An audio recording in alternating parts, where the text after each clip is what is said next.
ทุกคืนทุกวันผ้าเหลืองพันผูกกายาโอ้น้อวาสนาพระธรรมนำพาชีวิต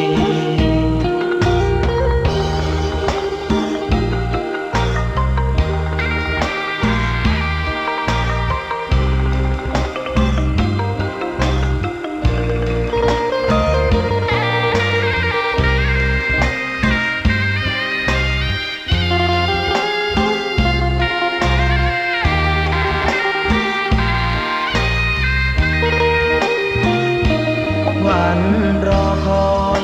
เข้าโบสถ์ได้บวชเสียทีเป็นคนสุขเต็มที่ตามรอยความดีพระพุทธเจ้าไม่ลืมบุญคุณพ่อแม่การุณเลี้ยงเราผ้าเหลืองห่มกายคลายเศร้าพ่อเราแม่เราศรัทธาสุขใจจริงๆเป็นชายแต่หัวใจสิงพูดจริงทำจริงทุกคราทุกคืนทุกวันผ้าเหลืองพันผูกกายาโอ้น้อวาสนาพระธรรมนำพาชีวิต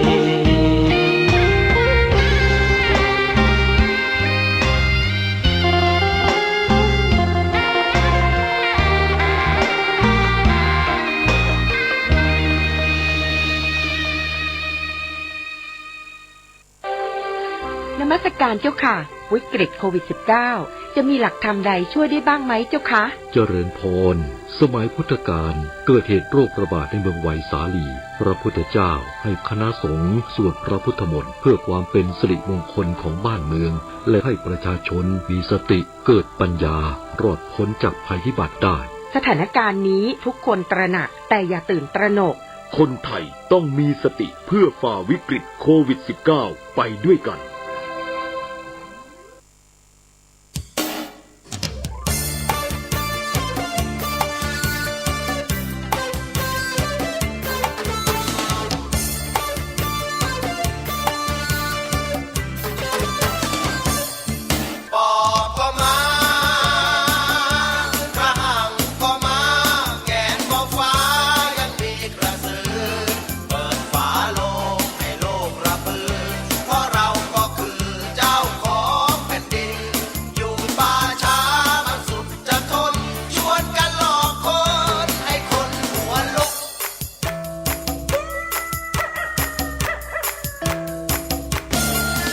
ใจดำมนุษย์ใจดำบุญไม่ทำกุศลไม่สร้างอยากจนขอตั้งหลายอย่างรวยขึ้นมาบ้างก็ไม่ว่างทำบุญเปรตวีดเสียงร้องกุมารทองทำหัวมูลผู้คนพากันวิ่งวุ่นหัวสุกหัวสุนตัวใครตัวมันปอบก็มา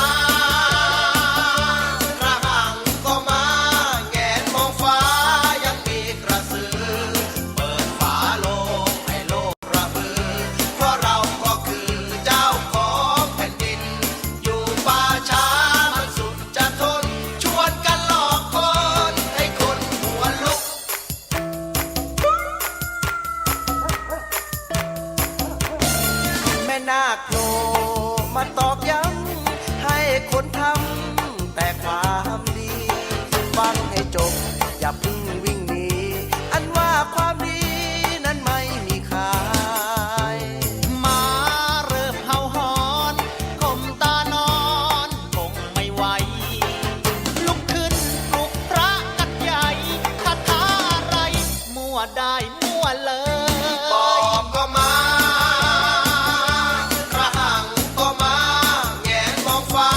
ยังมี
เฮียน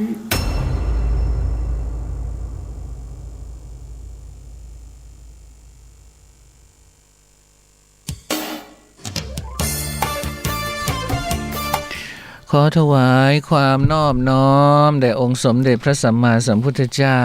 พร้อมด้วยพระธรรมและพระสงฆ์ขอถวายความเคารพพระมหาเถรานุเถระเจ้าคณะพระสังฆาธิการทุกรูปทุกองค์หลวงปู่หลวงตาครูบาอาจารย์พระภิกษุสามเณรพร้อมทั้งขอเจริญพรญาติโยมต้อนรับเข้าสู่รายการเดอะเฮียนออกอากาศเป็นประจำทุกค่ำคืนวันจันทร์ถึงวันศุกร์เวลา 5 ทุ่มถึงตี 1โดยเฉพาะค่ำคืนของวันพฤหัสศุกร์นั้นก็เป็นหน้าที่ของดีเจพระนุกนิกและก็ดีเจคุณนวลละอ่อนใจเย็นนะวันนี้เราก็พบกันในค่ำคืนของวันที่11ซึ่งเป็นครั้งแรกในรอบไหนคะในรอบปีนี้ของเรา นะคือหลังจากที่ปีที่แล้วเนี่ยที่เราไม่ได้พบกันเลยเนาะตัวนุกก็ไปอบรมไปอะไรของตัวนุกไปทีนี้ก็พอกลับมาโควิดรอบ2พอดีก็ที่จริงกำลังอบรมอยู่นั่นแหละเขาบอกให้รีบกลับวัดเพราะเดี๋ยวจะกลับไม่ได้ใช่เดี๋ยวกลับไม่ได้เขากลัวเปลืองข้าวใช่ไหมเขากลัวกรุงเทพล็อกดาวน์อ๋อแล้วก็กลัวเปลืองข้าวเพราะตอนนั้นอยู่ที่โคราชคือถ้าคุณไม่กลับเนี่ยก็คือต้องอยู่นั่นอีก7 เดือนอ่ะอยู่ที่นั่นเลยเขาจะให้อยู่ที่นั่นเพราะว่าเขาไม่รับคนเข้าคนออกแล้วก็คือขังอยู่ในนั้นเพราะว่าเขากลัวมากก็คือกลัวที่สำนักปฏิบัติเขาจะโดนปิดเพราะว่าถ้าสำนักปฏิบัติปิดนี่จะเป็นเรื่องใหญ่เพราะว่าที่ไปอบรมเนี่ยมันเป็นของวิทยาลัยบาลีพุทธโคตนะคือเป็นวิทยาเขตหนึ่งของมจร.ซึ่งสอนวิปัสสนากรรมฐานโดยเฉพาะเลยแล้วทีเนี้ยใครที่เรียนป.โทวิปัสสนาเนี่ยหรือเรียนป.เอกก็ตามเนี่ยเขาก็จะมีไปอบรมที่พม่าที่งุยเตาอูเลยที่พม่า1 เดือนแล้วก็ไปฝึกธุดงควัตรที่วัดนาหลวงอีก1 เดือนทีนี้วัดนาหลวงก็ไปไม่ได้พม่าก็ไปไม่ได้พม่าซ้ำเป็นหนักอีกเป็นหนักก็เลยต้องอยู่ที่นั่นเลย7 เดือนปกติเนี่ยอยู่ที่นั่น5 เดือนแล้วก็ไปพม่า1 เดือนไปที่นาหลวง1 เดือนเนาะแล้วก็คุณเอาก็ไปอะไรนะอิ่มบุญมาใช่ค่ะอิ่มบุญอุ่นไก่น้องมาปีนี้อิ่มบุญไม่ได้พูดนานเสียงแหบเสียงแห้งไงไม่รู้ใช่แล้วก็น้ำไม่ใช่น้ำไม่ได้พูดไม่นานหูฟังก็ดังข้างเดียวเนี่ยเหมือนกันน่ะแล้วก็เสียงไม่ออกดังข้างเดียวอะไรเอาพระอาจารย์ก็เปลี่ยนใหม่หมดมันเสียงดังข้างเดียวที่จริงกลับมาเนี่ยก็พระอาจารย์ก็เลยไม่ให้มาจัดในสถานนี้ก็คือป้องกันตอนนั้นก็คือตอนนั้นโควิดกำลังระบาดมันมากมายมันรวดเร็วด้วยแหละมันมากมายทีเดียวน่ากลัวด้วยไอ้รุ่นใหม่นี่มันน่ากลัวมันกลายพันธุ์มันอยู่ได้นานอีกใช่14 วันไม่แสดงอาการด้วยอะไรต่างๆเนาะก็อย่างที่เรารับรู้กันนี่เนี่ยใช่ค่ะนะทีนี้ตุ้นุก็ยังไม่ตายนะเราก็ยังไม่ตายยังไปขายของอยู่ยังขายของอยู่ก็แทบเป็นแทบตายเหมือนกันลำบากค่ะเพิ่งจะลืมตาอ้าปากได้ก็แล้วก็สิทธิ์ที่เขาช่วยเหลือมามันก็ไม่เหมือนเขาก่อนใช่เขาไม่ให้เงินใช่ไหมใช่เขาให้อะไรเป็นยอดเงินใช่แล้วก็ไปซื้อของแบบใช่แล้วออกก็ไม่ได้เหมือนเดิมนะคะคือก็ไม่เข้าใจว่าไปลงทะเบียนแล้วนี่ไม่ได้เหรอไม่ได้อะไร 7,000 เนี่ยไม่ได้ค่ะเขาเรียกอะไรเขาบอกว่าใครชนะเหรอใช่เราชนะ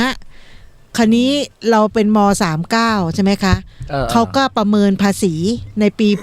62คันนี้ไม่รู้เขารวบรวมภาษียังไงเขาบอกว่าเราไม่มีสิทธิ์เราอยู่ในจำพวกเงินได้ปีหนึ่งเกิน3เราก็ว่ามาคูณกันแล้วเงินเดือน15,000คูณ12มันก็แค่180,000แล้วเอา300,000มาจากไหนวะเธอเป็นคนร่ำรวยมากเลยนะไม่ได้อีกเขาก็บอกว่าเธอไปซื้อบ้านซื้อรถไงไม่ใช่ชื่อเราซื้อบ้านซื้อรถเธอก็เลยดูดีไม่ได้ชื่อนี่เลยเขาก็คือคงจะไปดูเขาทางการเขาดูยอดบัญชีไงตุ๊เงินเข้าเงินออกเงินบริจาคก็มีไงขายของบริจาคใช่โอ้ยบริจาคก็หลายหมื่นแล้วนะใช่ ในทั้งปีไงตุ๊ นี่ปฏิทินธนาคารอะไรสวย ทั้งปีเนี่ยมันมีเงินยอดเข้ายอดออกโอนเข้าโอนออก แต่เขาไม่ได้ดูว่าเข้ามาปุ๊บออกตอนไหนเขาไม่สนใจไงว่าคุณใช่เข้ามา5 นาทีเขาดูบัญชีแค่นั้นนะใช่เข้ามา5 นาทียังไม่ถึง5 นาทีเลยมันก็ต้องกดออกแล้วเงี้ยมันโอนผ่านมือถือเรามาเงี้ยเขาไม่ดูตรงนั้นไงเรา300,000แล้วก็สะดุ้งว่าฮะฉันเป็นบุคคลมีเงินธนาคาร300,000เลยเหรอสิ้นปีที่แล้วปี62เพราะฉะนั้นนะตรวจสอบด่วนเราชนะได้สิทธิ์แล้วยืนยันตัวตนผ่านแอปเป๋าตังค์พรุ่งนี้เช็ค5 ขั้นตอนง่ายๆนะใช่ค่ะก็ธนาคารกรุงไทยเขาก็แจ้งผู้ที่ได้รับสิทธิ์เราชนะเนาะเราชนะ .com แต่สำหรับคนที่ว่ายอดเงินเกินปีละ300,000เนี่ยนะเขาให้ไปทบทวนสิทธิ์ก็คือก็ไปสิคือคนที่เขาบอกว่าต้องยื่นภาษีทางออนไลน์ภายใน7 วันหลังจากที่เรายื่นเขาก็จะมีกำหนดระยะเวลานะคะเราก็ไปยื่นภาษีซึ่งจริงๆภาษีเนี่ยก็ต้องมีแบบสอบถามนู่นนี่นั่นทางออนไลน์เท่านั้นคุณต้องรีบไปยื่นแล้วทบทวนสิทธิ์ว่าเราไม่ได้มีเงินขนาดนั้นอะไรอย่างเงี้ยแต่ได้ไม่ได้ไม่รู้นะคะก็ใครที่ได้ก็เขาให้ยืนยันตัวตนอย่าลืมยืนยันผ่านแอปเป๋าตังค์ด้วยตั้งแต่12 กุมภาพันธ์เป็นต้นไปแต่คนที่มีสวัสดิการแห่งรัฐอยู่แล้วเนี่ยมันได้โดยอัตโนมัติหรือคนที่มีเป๋าตุงอยู่แล้วมันก็ได้โดยอัตโนมัติใช่ก็เอาไปซื้อของแต่นี้ต้องไปยืนยันนะเรียบร้อยแล้วพี่แป๊วก็ได้แล้วหรือใครผ่านระบบอัตโนมัติอะไรก็02-111-1144อะไรกด2อะไรของเขานี่นะเขาบอกว่าก็คือเงินช่วยเหลือแต่วันนี้มันวันที่11อยู่ใช่ไหมใช่พรุ่งนี้คือวันสุดท้ายแล้วไงสำหรับกลุ่มประชาชนคนทั่วไปนะแต่คนที่ลงแล้วเนี่ยได้ SMS ก็แจ้งหรือว่าแจ้งลงทะเบียนไม่สำเร็จก็ให้รีบลงใหม่ก่อนพรุ่งนี้เช่นกันเธอจัดไปก่อนนะฉันเช็คก่อนนะเช็คตรงเป๋าตุง เขาบอกว่าความคืบหน้าเกี่ยวกับการลงทะเบียนเนี่ยโครงการเราชนะเนี่ยสำหรับกลุ่มประชาชนทั่วไปนะคะระหว่างวันที่29ถึง12 กุมภาเนี่ยก็คือผ่านทางเว็บไซต์ของเราชนะนะคะก็คือ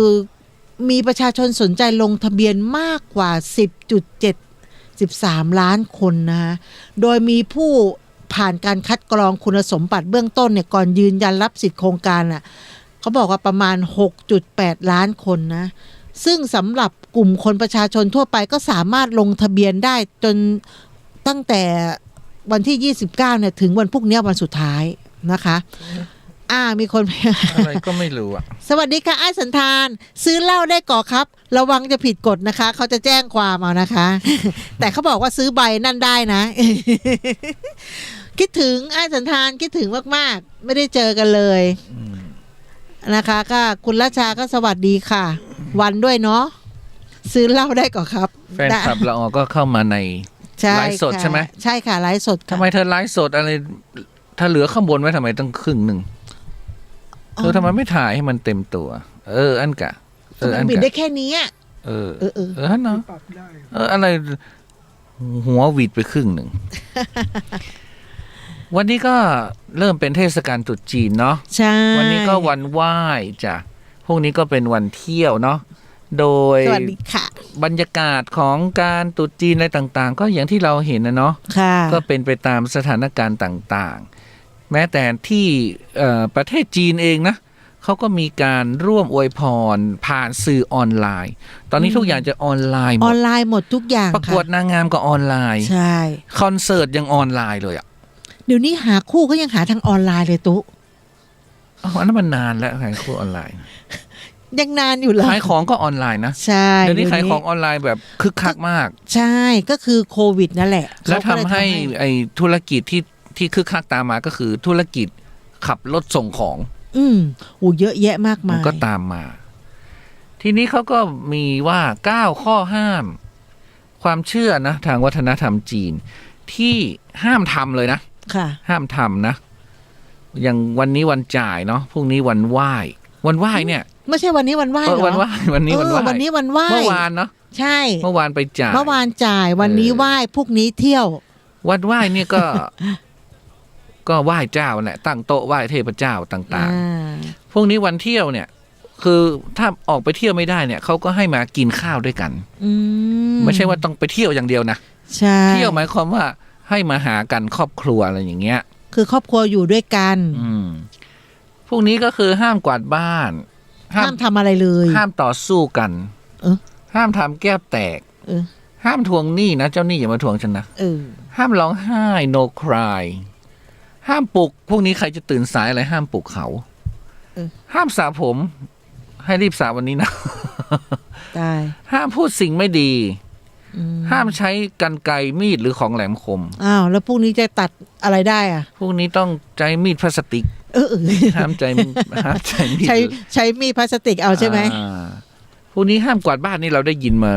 มาเยอะละห้ามกวาดบ้านก็คือใช่พวกนี้ก็ปล่อยให้สกปรกต่อไปไม่เขาให้กวาดวันนี้แล้วไง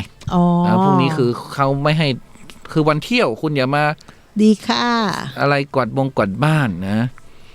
แล้วห้ามพูดในสิ่งไม่ดีนี่มันก็จะเหมือนกันทุกวัฒนธรรมเนาะก็คือมันเป็นวันปีใหม่ของคนจีนนั่นแหละก็เหมือนปีใหม่ไทยน่ะให้มีแต่สิ่งดีๆเข้ามาเราทำวันเน่าเนาะวันเน่าแบบห้ามพูดไม่ดีก็คือทำในสิ่งดีๆเข้ามาในชีวิตมาเขาเรียกว่าถ้าทำดีตั้งแต่วันเริ่มต้นปีใหม่มันก็จะดีตลอดไปไงห้ามทำของแตกห้ามทำแก้วแตกก็คือถ้ามันสุดวิสัยเนาะใช่ถ้าทำแตกก็ให้รีบห่อด้วยกระดาษสีแดงแล้วเอาไปโยนทิ้งแม่น้ำเลยเพราะว่ามันขัดโชคขัดลาภพยายามนะคะไม่ว่าจะทำอะไรกินเหล้าหรือทำอะไรห้ามชนแก้วกันห้ามอะไรทุกอย่างนะไอ้สันดานห้ามใช้ของมีคมโดยเฉพาะก็คือสมัยก่อนเนี่ยเขามักจะร้อยมาลัยอะไรกันอย่างนี้ไงเย็บผ้าไงแต่เดี๋ยวนี้มันไม่มีละก็เลยเขาไม่ประมาณว่าห้ามเย็บผ้าน่ะแหละห้ามเย็บผ้าห้ามร้อยมาลัยอะไรอย่างเงี้ยนะสวัสดีค่ะนี่ฉันชอบมากเลยนะห้ามทวงหนี้ชอบมากเลยชอบมากเลยไม่ต้องคือกดไลค์กดแชร์ให้ด้วยมันเป็นเทศกาลที่ทุกคนจะต้องรู้กันว่าเจ้าหนี้ลูกหนี้ต้องไม่มากังวลกันเรื่องก็คือพวกนี้ทำจิตใจให้สบายอ่ะใช่ใช่ใช่คนไหนออกไปเที่ยวได้ก็ไปเที่ยวนะคะแล้วเขาบอกว่าแล้วห้ามยืมเงินด้วยห้ามยืมห้ามทวงห้ามยืมห้ามทวงมีแต่ถ้ายืมพวกนี้เนี่ยหรือว่าคุณมีใครมายืมคุณพวกนี้เนี่ยคุณก็จะต้องให้เขายืมตลอดปีตลอดชาติอ้าวแล้วเวลาเขาให้อ่างเปาอ่ะไม่เป็นไรให้ไงไม่ได้ยืมไงให้ฟรีไม่เขาให้เราเขาไม่ต้องให้ตลอดปีเหรอเขาต้องให้สิใช่ไหมพวกนี้ก็ต้องไปรับอ่างเปาโอ้ยวันนี้ข้าเจ้าได้อ่างเปาเท่าไหร่รู้ไหมตัวกี่หมื่นเช้ามาค่ะได้ขนมเข่งสองอันแล้วก็ผัดหมี่ได้อ่างเปา5 บาทโถ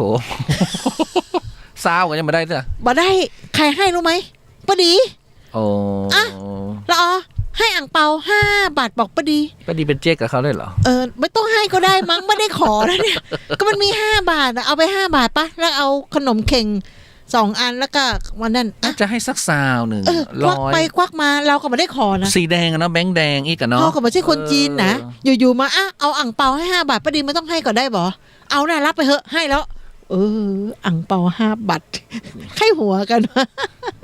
ก็ยังดีนะยังได้อ่างเปา5 บาทใช่ไหมคะมันจะได้เพิ่มพูนเป็น55 ล้าน500,000อะไรก็ว่าไปเดี๋ยวเขาก็เอาให้เธอตลอดปีนั่นใช่ไหมวันนี้ดีใจคนไทยได้อ่างเปา5 บาทซึ่งในปีนี้รัฐบาลก็ประกาศว่าวันที่12 กุมภาพันธ์วันตรุษจีนเนี่ยเป็นวันหยุดราชการนะพิเศษด้วยนะใช่ใช่3 วันใช่3 วันนี้ก็ไปแอวสมใจเลยครั้งแรกนะครั้งแรกวันตรุษจีนเป็นวันหยุดราชการครั้งแรกเนาะ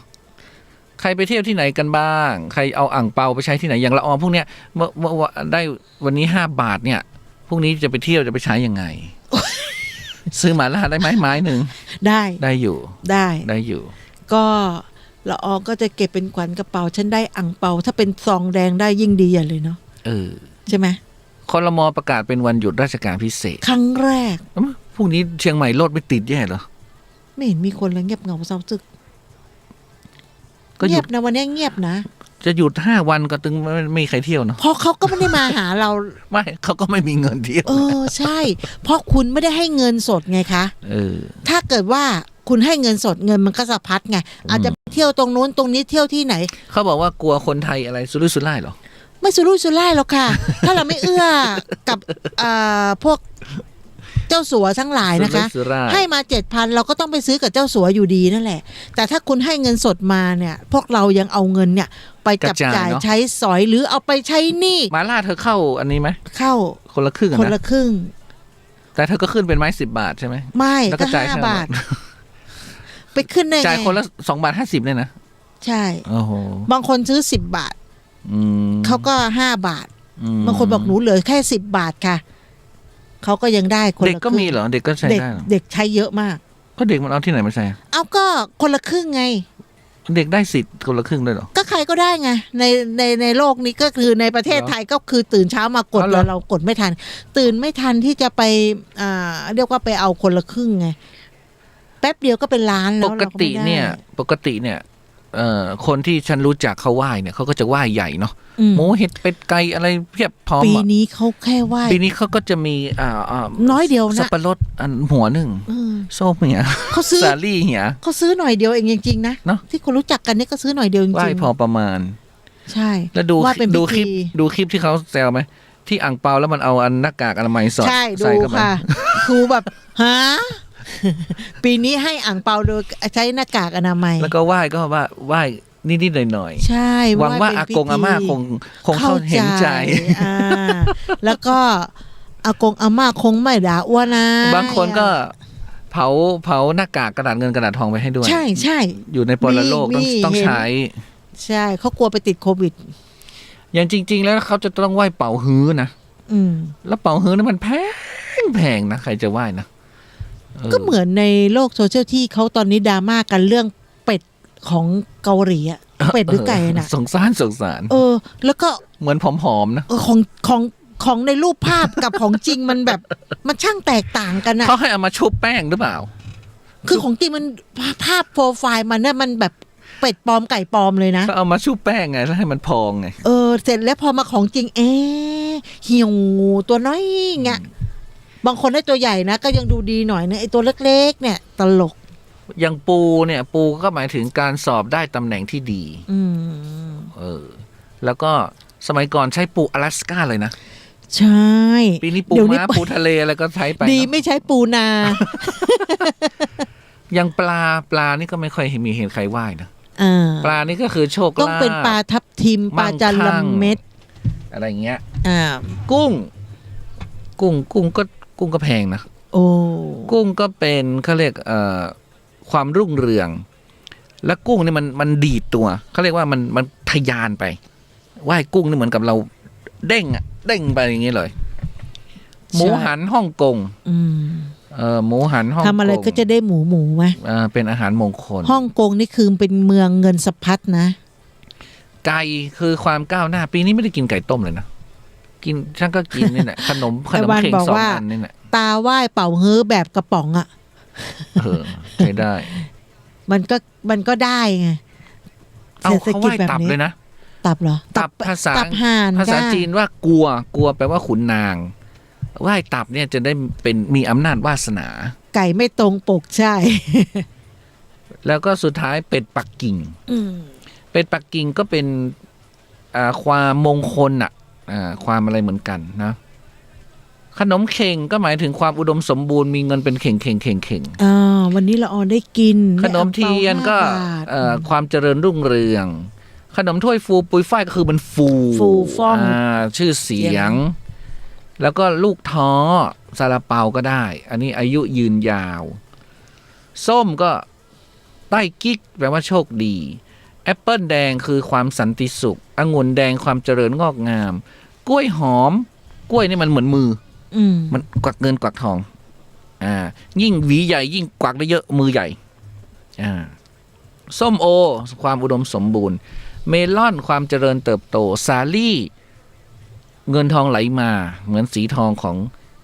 สาลี่นั่นเองน้ำมะพร้าวนี่ตลกมากเลยเนาะ ทำไม ก็ที่เขามีข่าวน้ำมะพร้าวที่จริงเรากินกันนะเขาบอกน้ำมะพร้าวเนี่ยดีกว่าสปอนเซอร์4 ขวดอีกนะ ใช่ เออ น้ำมะพร้าวมันดีทุกอย่างไม่ว่า คนท้องเนี่ยเขาบอกให้ ผิวพรรณเนอะ ใช่ผิวพรรณคือมันจะสะอาดเด็กคลอดออกมาเนี่ย จะผิวพรรณสะอาดจะไม่มีเมือกมีไข่ไง แล้วทำไมมันสร้างคอลลาเจน เธอต้องเอาอาบนะ ตอนนี้อุ้ยอาบเลย เอาล้างหน้า แต่แพงแต่ให้เราปลูกเราก็ปลูกไว้ได้อย่างนี้เนาะมันไม่ขึ้นอ คื ย่าง อ นี้เนาะ พอมันมีข่าวนะตุมะพร้าวขายดีและแพงด้วย ขึ้นราคาทันที เพราะทุกคนจะไปหามะพร้าวมากิน แต่แป๊วก็ต้องกินเพราะมีผลต่อหัวใจ สุขภาพหัวใจดีขึ้น แล้วมันมีกรดสปะมีวิตามิน B C แคลเซียมแมกนีเซียมฟอสฟอรัสโพแทสเซียมเหล็กอะมิโนโอ้เอาสิแล้วก็ไขมันก็เป็นไขมันที่ดีมะพร้าวนี่มีฤทธิ์เย็นก็คือแก้ร้อนในได้ด้วยกินมะพร้าวก่อนนอนก็ทำให้หลับสบายผิวพรรณสดชื่นตื่นมาริ้วรอยตีนกาตีนเป็ดหายหมดน้ำมะพร้าวช่วยเสริมสมรรถภาพทางเพศจริงไหมเขาก็ต้องบอกว่ามันก็เป็นเกี่ยวกับเลือดไงทำให้เลือดมันเดินดีไงแล้วเลือดเรามันอยู่ทั่วร่างกายอยู่แล้วแต่ทีนี้เขาก็บอกว่าไม่ควรดื่มมากเกินไปนะเพราะมะพร้าวมีน้ำตาลสูงแค่นั้นเองฟังหมอเช้าว่าต้องเป็นน้ำมันมะพร้าว น้ำมันมะพร้าวมีที่กุฏิ3 ขวดไม่ได้ทำอะไรเลยเพราะไม่ได้ทำอะไรไง ไม่ได้เอามาทำอะไรเพราะมันแต่ว่าซื้อมาขวดหนึ่งแล้วก็ของแม่ชีพิมพ์อีก2 ขวดไม่รู้จะทำอะไรก็เลยเก็บไว้กระทรวงศึกษาธิการออกประกาศยกเลิกสัดส่วนการใช้ผลสอบ O-NET เป็นส่วนตัดสินผลการเรียนระดับประถมและม.ต้นม.ปลายใช้สัดส่วนคงเดิม 70-30 เนาะนายณัฐพลทีปะสุวรรณรัฐมนตรีว่าการกระทรวงศึกษาธิการลงนามประกาศกระทรวงศึกษาธิการเรื่องนโยบายการใช้ผลการทดสอบทางการศึกษาระดับชาติขั้นพื้นฐานเป็นองค์ประกอบหนึ่งในการตัดสินผลการเรียนของผู้เรียนที่จบการศึกษานะทั้งนี้ตามประกาศกระทรวงวันที่ 25 ธันวาคมกำหนดให้ยกเลิกการทดสอบ O-NET ตั้งแต่ชั้นป .6 แล้วก็ม .3 แล้วก็ดำเนินการทดสอบ O-NET ของสถาบันทดสอบทางการศึกษาแห่งชาติหรือสทช.ให้ถือเป็นสิทธิ์ส่วนตัวของนักเรียนคือแล้วแต่สมัครใจจะสอบก็ได้ไม่สอบก็ได้ดังนั้นเมื่อมีการยกเลิกการสอบ O-NET ของป .6 และม .3 แล้วจึงยกเลิกใช้ผล O-NET เป็นส่วนประกอบหนึ่งในการตัดสินผลการเรียนของผู้เรียนที่จบการศึกษาเฉพาะระดับประถมศึกษาและมัธยมตอนต้นโดยในส่วนมัธยมตอนปลายคงใช้สัดส่วนคงเดิมคือ 70-30 นะเราก็ไม่รู้นะนี่เป็นเรื่องของเด็กเนาะเรานี่มันแก่แล้วเขาสอบยังไงเขาเรียนยังไงไม่รู้เรื่องเธอจำได้ไหมก็ที่มีข่าวที่ว่ามีคนลุมยำอะไรทำร้ายร่างกายพ่อค้าร้านลาบเนาะทีนี้เข้ามอบตัวแล้วเหลืออีก1นะออกหมายจับเพราะว่า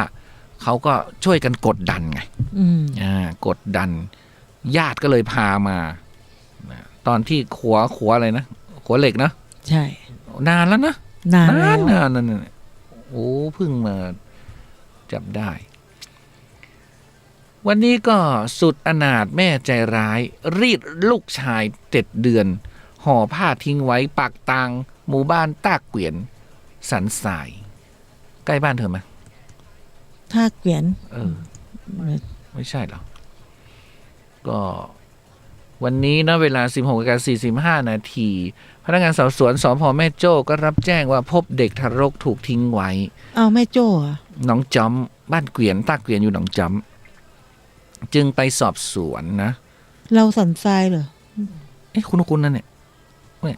ป้ายอย่างเงี้ยใช่ไหมก็เป็นกู้ภัยเขาก็พบทารกอายุ7 เดือนเป็นทารกเพศชายพบทิ้งไว้ปากทางตากเกวียนถนนเจียงใหม่ปล้าวพุ่นเบื้องต้นเจ้าหน้าที่ตำรวจก็สันนิษฐานว่าแม่ใจร้ายอาจแทงลูกแล้วก็มาทิ้งไว้จนชาวบ้านมาพบเข้าก็แจ้งตำรวจจะได้สอบสวนหาแม่ใจร้ายจะเจอแล้วเขาอาจไม่กล้องวงจรเดี๋ยวนี้มันก็ถ้ามันติดนะจากนั้นก็มอบศพเด็กให้กับก็คือคงจะแทงนั่นแหละแล้วก็เลยเอามาทิ้งโอ้ตัวแค่นี้เองนะ คืบ 7 เดือน อินดูลำกะละแมอะไร เธออ่านข่าวน้องสาวเธอสิ อ๋อกะละแม อันนี้มันช้า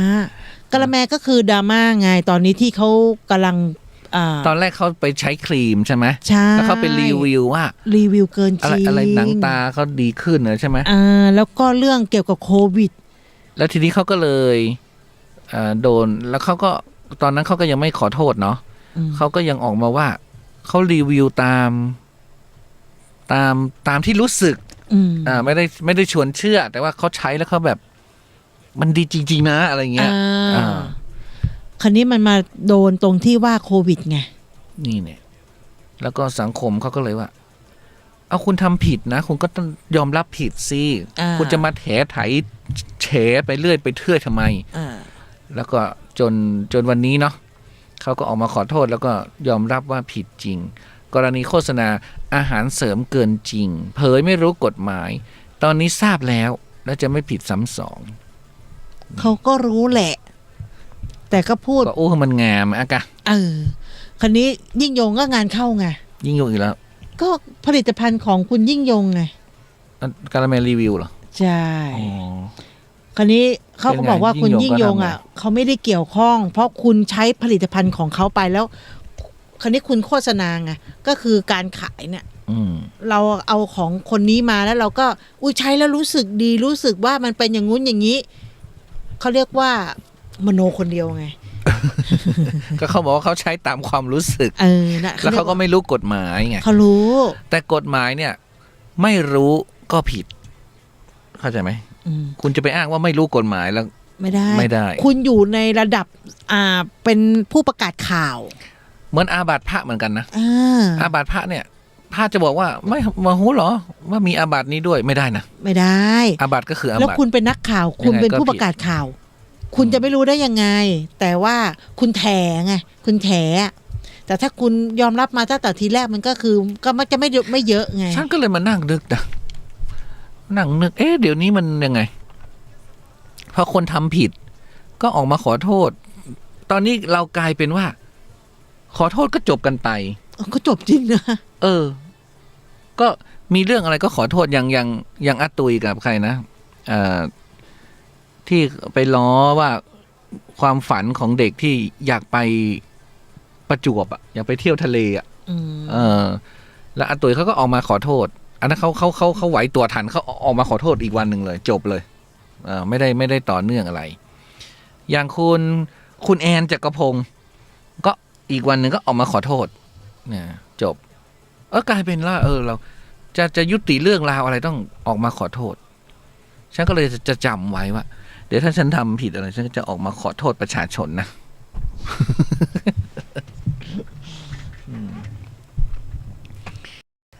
จัดดอกไม้ประดับเนาะตอนแรกเขาก็ลังเลว่าจัดดีไม่จัดดี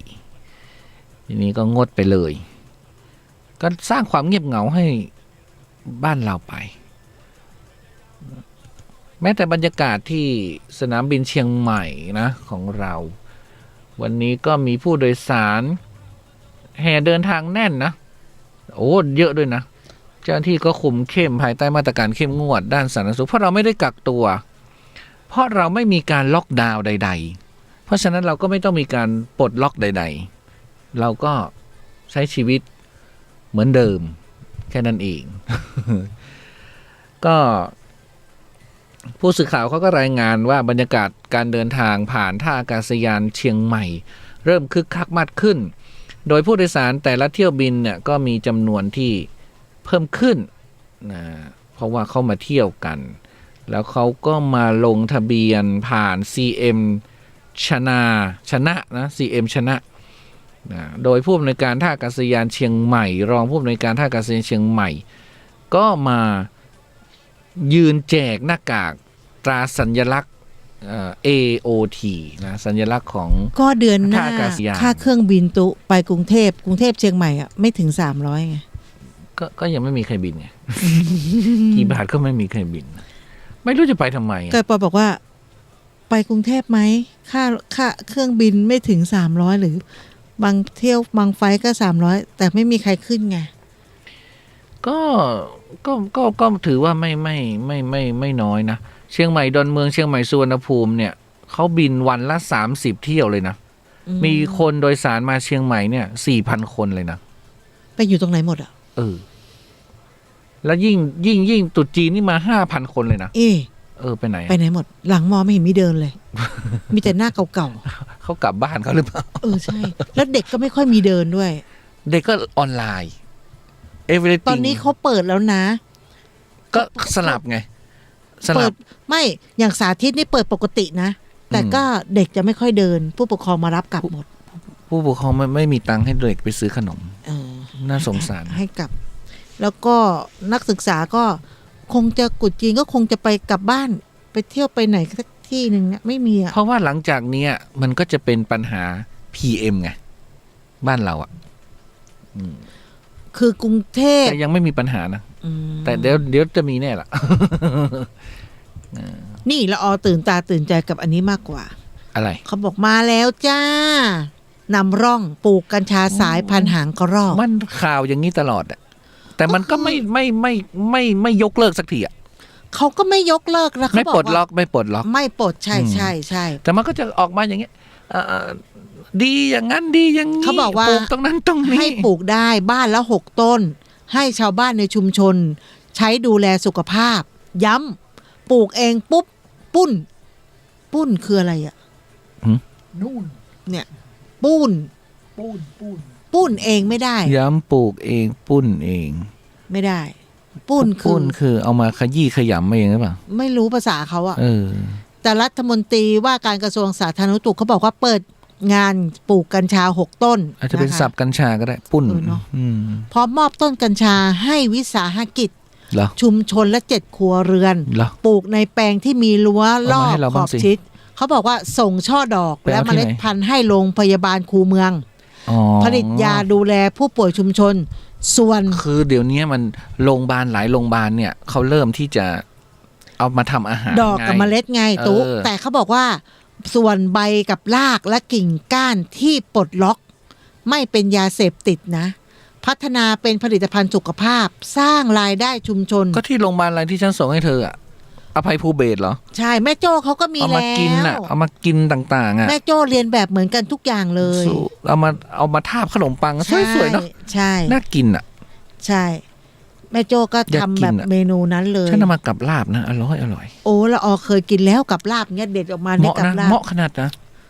กินแล้วมันเพลินนะน้ำลายสอเลยนะแต่มันก็ถามว่ามีรสชาติไหมมันก็ไม่มีรสชาติอะไรนะแต่ตอนนี้มันหน้าแรงมันยุบเขาว่ามันยุบหมดเขาไปขอที่นี่ไปเราก็ปลูกเขา6 ต้นใช่ไหมใช่เราเอา4 ต้นพอก็เนี่ยโฉมแฟนเธออย่าไปชื่อคนอื่นสิไม่ก็คือเพื่อนคนรู้จักกันที่แม่โจเขาอนุญาตได้ใบอนุญาตแล้วเหรอเขาไปปลูกเป็นไร่เลยใช่ไหมเธอไปบ้านมันแล้วยังแต่คนรู้จักกันเราไปไหมเขาไปเราไปไหมเราไปไหมยังกำลังยังไม่โตหรอไม่เขาไปอบรมแล้วเพื่อนเนี่ยไปอบรมแต่ไปปลูกที่บ้านไม่มันโตแล้วยังยังไม่ลงมือปลูกเอาใบอนุญาตมายังไม่ได้ทำอะไรเด้อเขาต้องเป็นขั้นตอนสิตุ๊อันนี้กระตุ๊กก็จะไปเยี่ยมเลยให้เขาขึ้นโตสูงก่อนแล้วค่อยไปเยี่ยมไม่ต้องกลัว3 ไร่ก่อนนะเขาก็จะทำตรงในแถวข้างหลังบ้านเขานั่นแหละคืออันนี้ถูกต้องตามกฎหมายเลยเดี๋ยวค่อยไปกันใช่ไหมใช่เราก็เล็งไว้เหมือนกันแน่นอนแน่นอนไม่รู้ว่าที่ชัยนาทาวน์กาดหลวงของเราเป็นไงเนาะบรรยากาศเงียบค่ะเงียบจริงๆเนาะใช่ในภาษานี่ไม่ต้องพูดถึงนะดับสนิทดับอนาถแต่ที่น่านคึกคักนะเขาบอกตรุษจีนที่น่านเขาก็มีศาลปึงเถากงน่านนะที่ถนนสุมนเทราชสุมนะเหรอสุมนเหรออำเภอเมืองน่านจังหวัดน่านชาวไทยเชื้อสายจีนได้นำเครื่องเส้นไหว้ที่เป็นมงคลทั้งอาหารข้าวหวานผลไม้กระดาษเงินกระดักทองเสื้อผ้ากระดาษเพื่อไหว้สิ่งศักดิ์สิทธิ์เทวดาฟ้าดินขอพรให้เกิดความสิริมงคล ในวันขึ้นปีใหม่จีนรวมทั้งไหว้บรรพบุรุษพ่อแม่พี่น้องที่ล่วงลับไปแล้วก็แสดงถึงความกตัญญูกตเวทีก็เป็นการสืบสานประเพณีวัฒนธรรมของชาวจีนไหว้เจ้าโดยปีนี้นอกจากผู้ที่ไหว้เจ้าจะขอพรให้ครอบครัวมีความสุขความเจริญร่ำรวยแล้วเนี่ย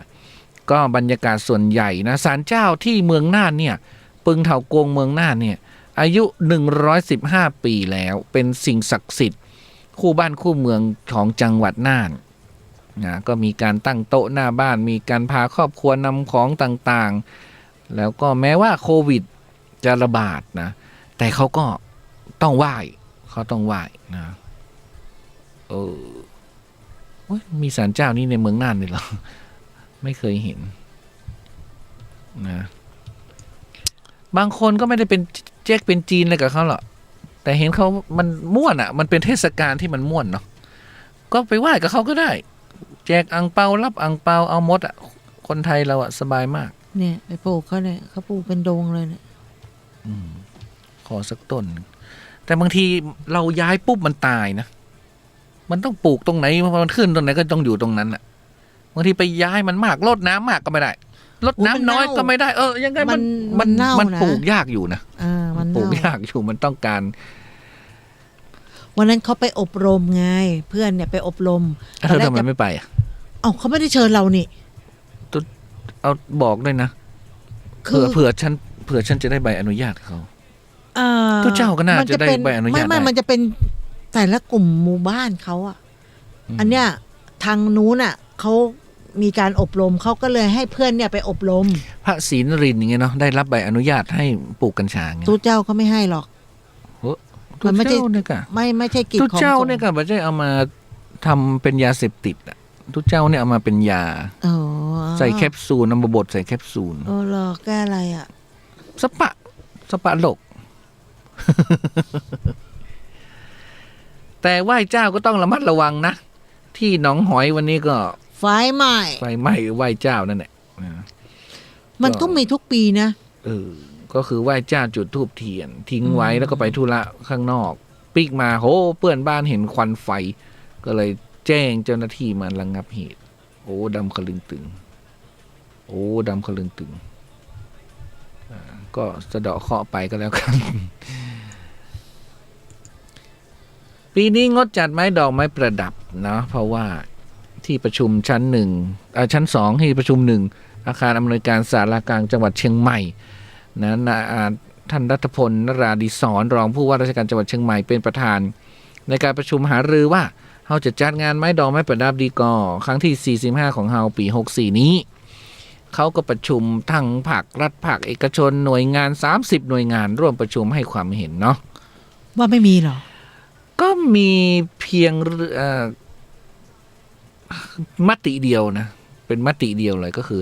ให้เลื่อนไปก่อนออกไปก่อนเนาะออกไปก่อนสงกรานต์จะมีไหมปีนี้ก็เลื่อนไปก่อน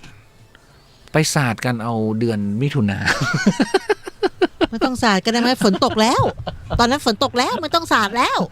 ก็ที่เขาแซวกันเลยว่าวันหยุดสงกรานต์ให้เอาไปหยุดเดือนมิถุนาแสดงว่าเราต้องไปสาดน้ำกันมันต้องสาดเลยเดินไปตรงไหนก็ฝนตกเขาก็ต้องรอเนาะว่าเนื่องจากสถานการณ์รอบใหม่เนี่ยมันหลายๆจังหวัดนะยังเป็นพื้นที่สีแดงแล้วก็การที่จะทำรถบุพชาติอะไรมันก็จะต้องทำให้ความคิดของละอนะคือไม่ให้ข้ามจังหวัดกันอะใครอยากเล่นเนี่ยคือเล่นจังหวัดใครจังหวัดมันบ้านใครบ้านมันมาม่วนมันต้องไปคนมนุษย์แต่เธอมันจะต้องเที่ยวไง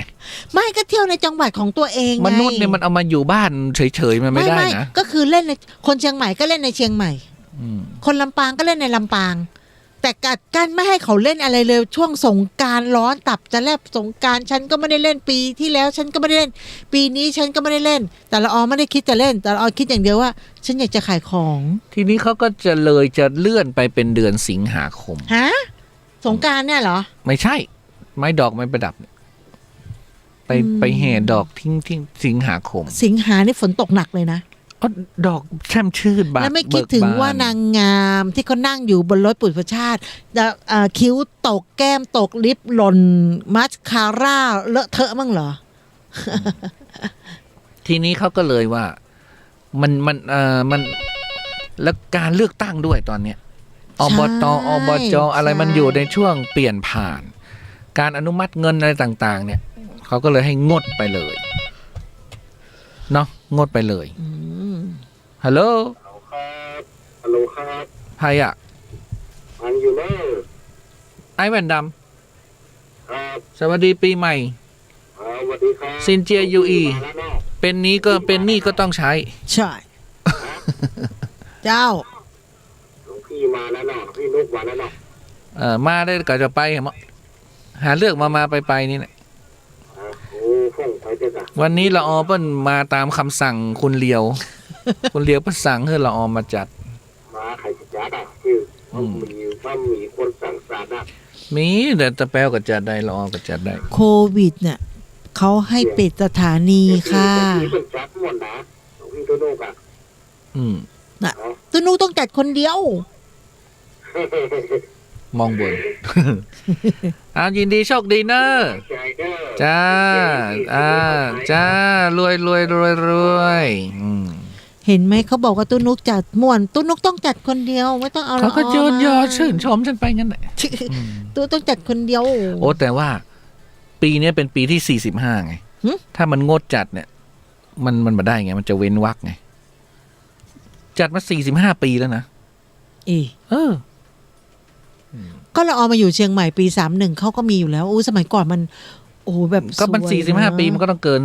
31อ่ะ ใช่ เธอสาวๆแล้วที่เขามีน่ะ คำนวณอายุไม่ถูกเลย รู้สึกคนที่ริเริ่มจะเป็นเจ้าย่าดวงเดือนอะไรเงี้ย เป็นคนริเริ่มให้มาทำไม้ดอกไม้ประดับเนี่ย คือไม้ดอกไม้ประดับเนี่ย คืออยากจะเรียนแบบเมืองนอก เมืองนอกเนี่ยเวลาเขามีงานอะไรเนี่ยเขาจะปิดถนนแล้วเขาจะมีขบวนพาเหรดแล้วเขาก็จะเอานักเรียนเนี่ยมามีวงโยธวาทิตนำหน้าไง เมืองนอกเขาจะเป็นอย่างนั้น ทีนี้บ้านเราเนี่ยตอนนั้นการท่องเที่ยวอะไรเชียงใหม่มัน แล้วก็สมัยนั้นอากาศก็ยังดีเนาะอากาศหนาว แล้วก็กุมภาเนี่ยมันเป็นช่วงหลังเก็บเกี่ยวไงเก็บเกี่ยวข้าวอะไรเสร็จแล้ว ก็มีดอกไม้ปลูกดอกไม้ใช่ไหมดอกไม้ก็เบ่งบานก็พากันเก็บดอกไม้เนี่ยมาแซมตกแต่งเป็นรถ แล้วเราก็เอามาแห่อำเภอนั้นอำเภอนี้แห่ต่างๆ มันก็สนุกสนานไง ตู้ก็เกิดทันก่ะ อ๋อฉันเคยไปเดินด้วยซ้ำเขาเกณฑ์นักเรียนโรงเรียนกวิลาไปเดินด้วยซ้ำสมัยไม้ดองไปไม้ประดับนะมีข่าวอะไรอีกแล้วนี่อันนี้อะไร วันนี้คนดื่มน้ำมะพร้าวหรือยัง นั่นแหละทำให้ยอดมะพร้าวพุ่งไงตู้ ก็ดี อันนี้น่ากลัวคนลุกอันนี้เป็นเรื่องคนลุกนะ เรื่องอะไร หนุ่มใหญ่ถูกปิกอัพเฉี่ยวจักรยานล้มเสียชีวิตบนสะพานถนนสายมิตรภาพอุดรขอนแก่นก่อนตายมีพ่อก่อนตายพ่อฝันเป็นลาง มีเงาดำมารับลูกชายเข้าไป อันนี้ก็ คิดถึงเช่นกันค่ะนกยูง ก็นายวงศกรอายุ22 ปีคนขับรถปิกอัพให้การว่าก่อนเกิดเหตุตนได้ขับรถออกจากตัวเมืองอุดรเพื่อจะนำสินค้าพัสดุไปส่งนี่ไงเนี่ยธุรกิจส่งของพัสดุนี่ก็มุ่งหน้าไปบ้านโนนสูงเมื่อมาถึงที่เกิดเหตุพบผู้ตายปั่นจักรยานมาคนเดียวก็หลบรถปิกอัพสีดำที่จอดริมถนนทำให้รถของตนเนี่ยไปเฉี่ยวจักรยานคือเหมือนคล้ายๆกับเซออกมาเนาะทำให้ผู้ตายล้มหัวฟาดพื้นเสียชีวิตคาที่จึงลงมาดูแล้วก็โทรแจ้งรอตำรวจนะนางลำไพอายุ55 ปีญาติผู้ตายก็ให้การว่าผู้ตายนั้นเป็นโสดไม่มีงานทำอาศัยอยู่กับพ่ออายุ85แล้วก็มีหน้าที่ดูแลพ่อผู้ตายนั้นชอบปั่นจักรยานไปหาพี่ชายและเพื่อนบ้านนะแล้วก็จะพกหนังสติ๊กไปด้วยเขาก็จะแวะยิงนกยิงหนูอะไรเนี่ยนะ แล้วก็วันนี้ก็คาดว่าผู้ตายก็คงจะเหมือนเดิมก็คือพกหนังสติ๊กแล้วก็ไปปั่นจักรยานนะเพื่อจะไปเที่ยวแต่มาโชคร้ายโดนปิกอัพเฉี่ยวล้มต่อมานายสมภาสอายุ59ปีพี่ชายก็มาดูศพก็บอกว่า 2-3 วันที่ผ่านมาพ่อเพิ่งบอกว่าพ่อฝันลางไม่ดีฝันว่ามีเงาผู้ชายสีดำมาชวนผู้ตายไปอยู่ด้วยแล้วพ่อเขาก็ห้ามแล้วนะพ่อก็บอกไม่ให้ไปอะไรอย่างเงี้ยแต่ผู้ตายเนี่ยตามเงานั้นไปเองนะพ่อเรียกยังไงก็ไม่ยอมกลับพอตื่นขึ้นมาก็ไม่ได้ก็เล่าให้ตนแล้วก็เล่าให้ผู้ตายฟังพร้อมกับสั่งห้ามน้องหรือผู้ตายออกจากบ้านเพราะว่าพ่อฝันไม่ดีแต่ผู้ตายไม่เชื่อถ้าฝันอย่างนี้เราก็กลัวนะน่ากลัวแต่ส่วนมากเวลาเขาฝันเนี่ยเขาจะฝันว่าฉันเป็นงานศพฉันแล้วไงมันไม่ได้ฝันว่ามีใครมาเอาฉันไปไงอันนี้ฝันก็เลยไม่ตายสักที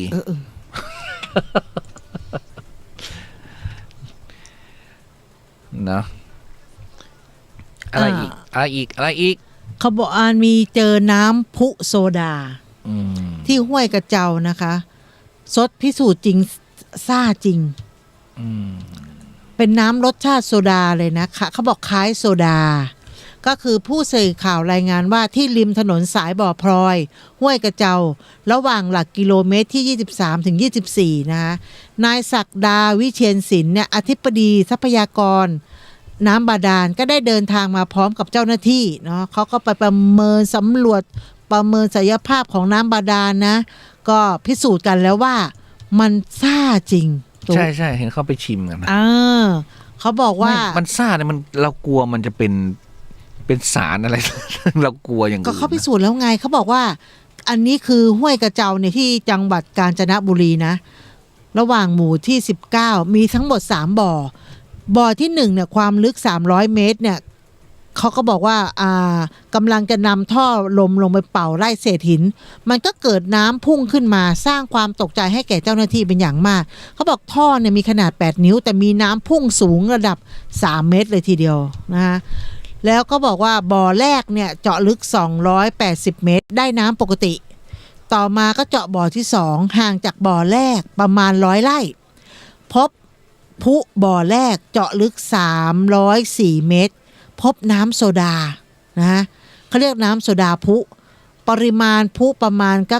30ถึง50มิลลิเมตรเนาะพุน้ำเนี่ยสูงประมาณ1.8 เมตร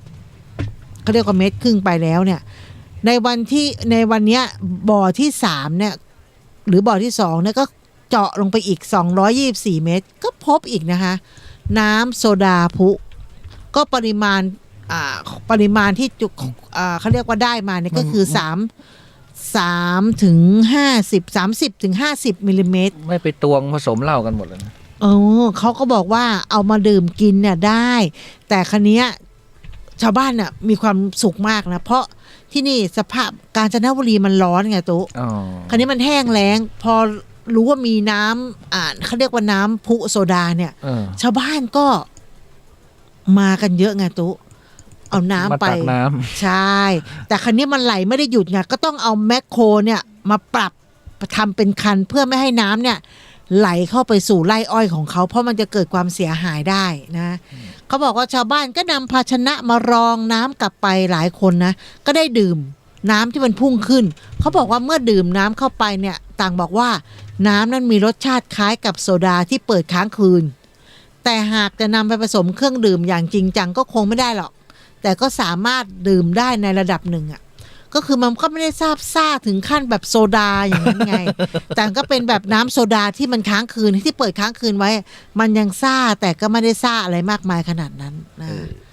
แต่ก็เป็นเขาก็จะพัฒนาต่อไปไงตุ๊เพื่อให้มันเป็นเขาเรียกว่าเศรษฐกิจไงนะก็บางคนก็ดีใจมันอาจจะเป็นน้ำแร่ก็ได้ใช่เนาะมันอาจจะเป็นน้ำแร่ก็ได้น้ำแร่นี่มันรสชาติมันจะมีหลายอย่างไงอ้าว 1:00 ละหมดเวลา ปิกบ้าน ไปพักฟังเพลงเนาะจบข่าวอีกข่าวหนึ่งก็ได้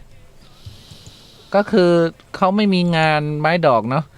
แต่เขาจะมีงานดอกไม้ฮะงงเธอเข้าใจไหมไม่เข้าใจ คือเขาไม่มีงานไม้ดอกแต่ว่าเขาจะจัดเชียงใหม่บลูมเชียงใหม่เบิกบานโดยจัดตลอดเดือนกุมภาและก็ถึงกลางมีนาผ่านเรื่องราวสถานที่และแรงบันดาลใจจากดอกไม้ณแหล่งท่องเที่ยวโรงแรมและสถานประกอบการนี่ไงเชียงใหม่เตรียมจัดกิจกรรมเชียงใหม่บลูมเชียงใหม่เบิกบานนะก็คือเขาอยากจะให้ชุมชนเกษตรกรโรงแรมสปาร้านอาหารคืออะไรที่มันกำลังยุบยับตอนเนี้ยให้มาช่วยกันไงให้มาช่วยกัน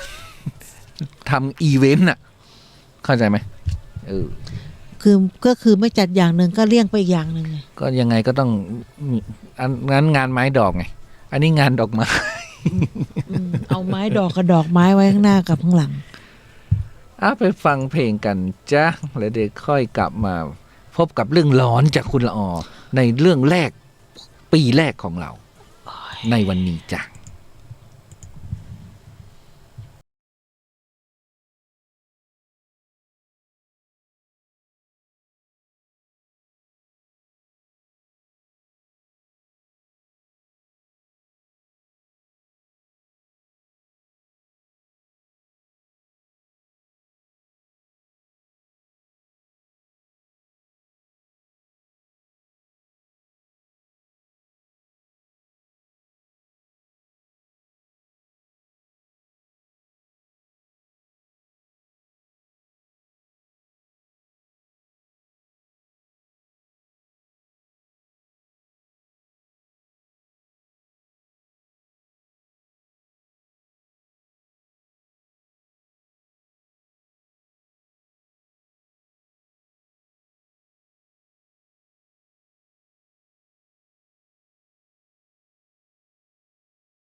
ส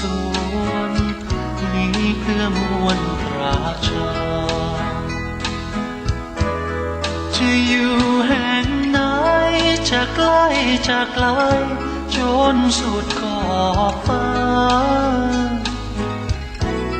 ขอมอบความหวังดังดอกไม้ปริ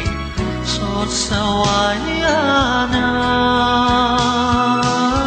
เป็นกำลังใจให้คุณเป็นกำลังใจให้เธอเป็นสิ่งเสนอให้มาดวงตะวันทอแสงไม่ถอยแรงอับปรา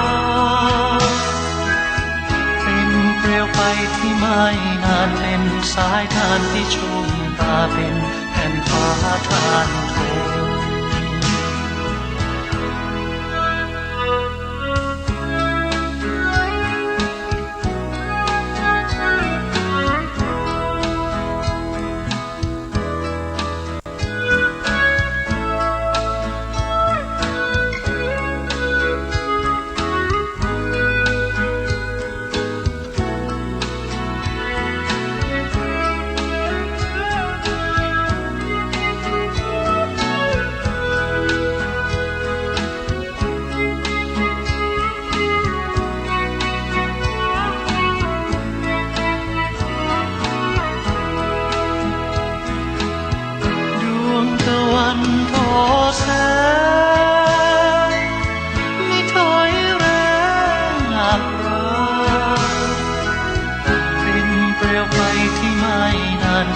สายทานที่ชุ่มตาเป็นแผ่นฟ้าทานทน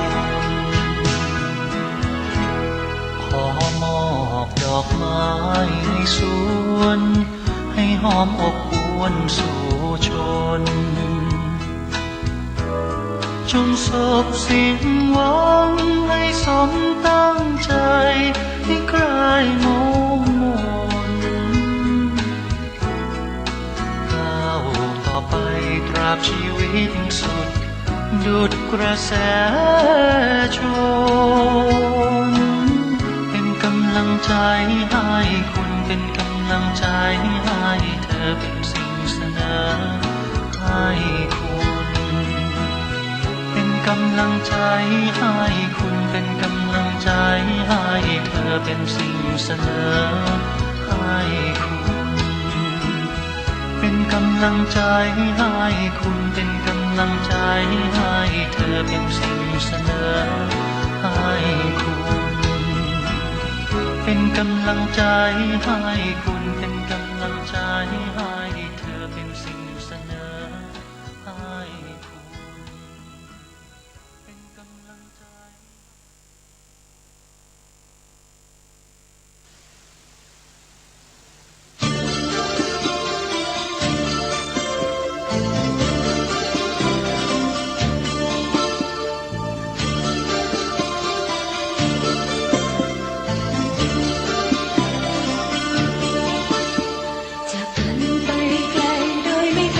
จะเอ่ยคำร่ำลาให้เลยสักคำเหลือทิ้งไว้ก็แต่เพียงฉันกับความฝันว่าเรานั้นจะอยู่เคียงคู่กัน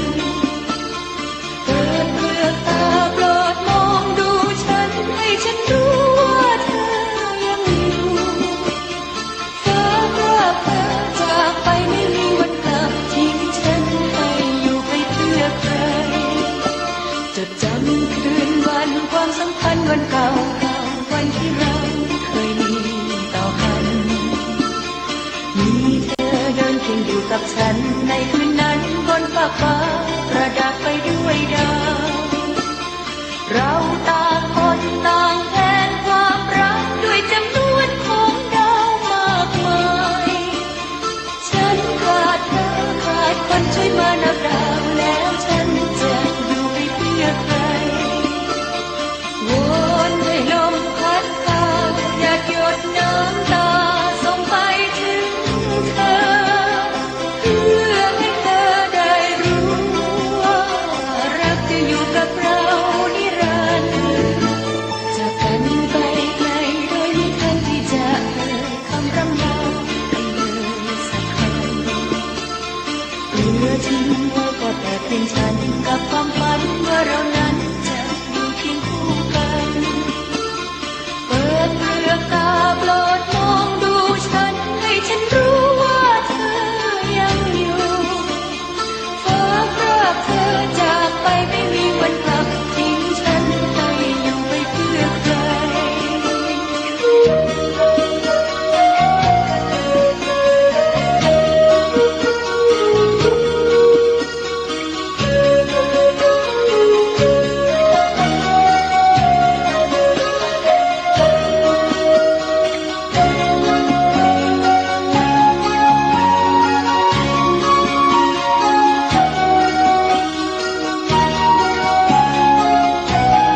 จึงอยู่กับฉันในคืนนั้นบนขอบฟ้า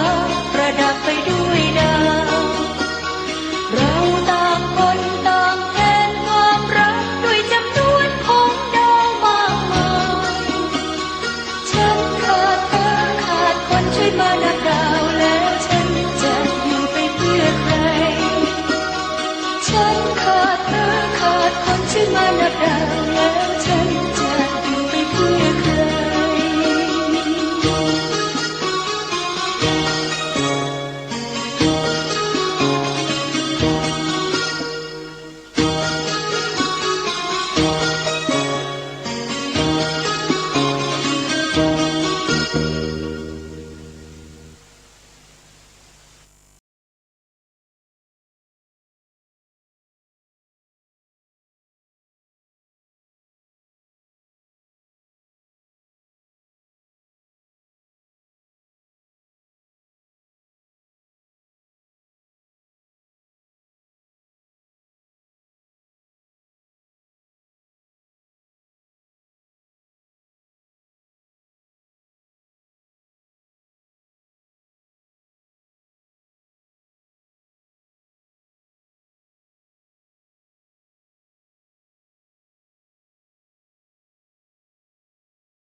温柔的星空应该让你感动，我在你身后为你布置一片天空，不准你难过，替你摆平寂寞，梦想的重量全部都交给我，牵你手跟着我走，风再大又怎样，你有了我，再也不会迷路方向，陪你去看流星雨落在这地球上，让你的泪落在我肩膀，让你相信我的爱此刻为你勇敢，你会看见幸福的所在。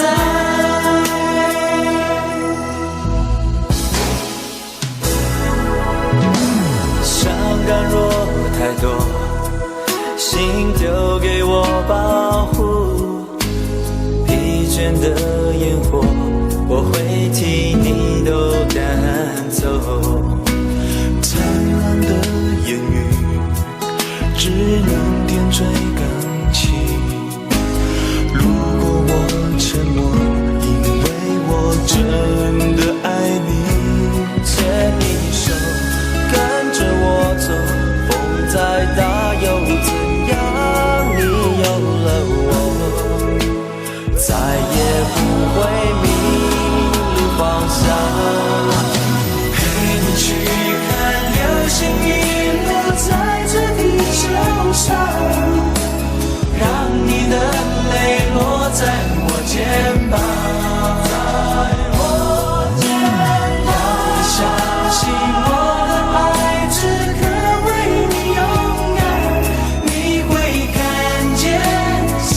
福的所在。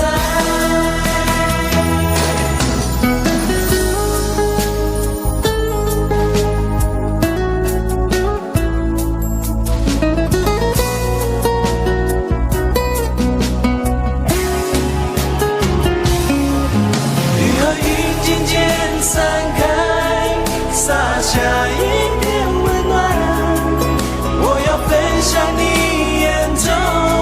的泪光，陪你去看流星雨落在这地球上，让你的泪落在我肩膀，要你相信我的爱此刻为你勇敢，你会看见幸福的所在，陪你去看流星雨落在这地球上，让你的泪落在我肩膀，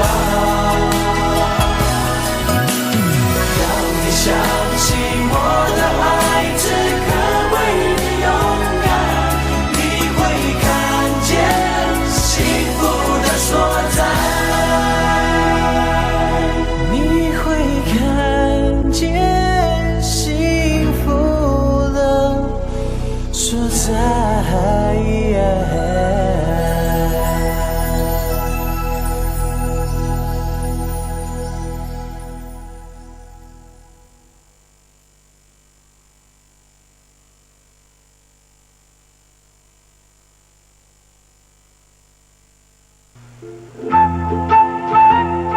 สาระเพื่อชีวิตและสังคม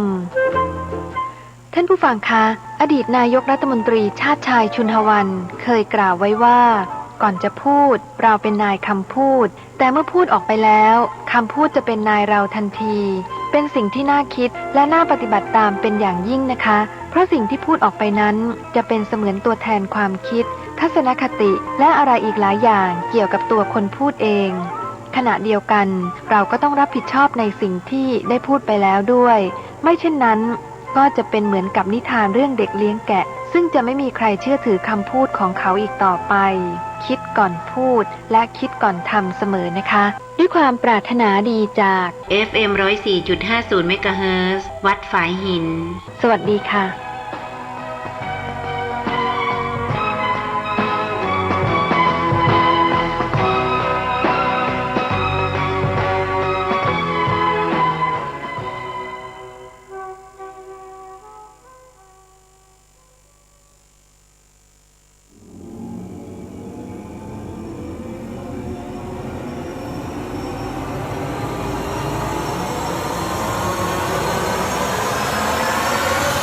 The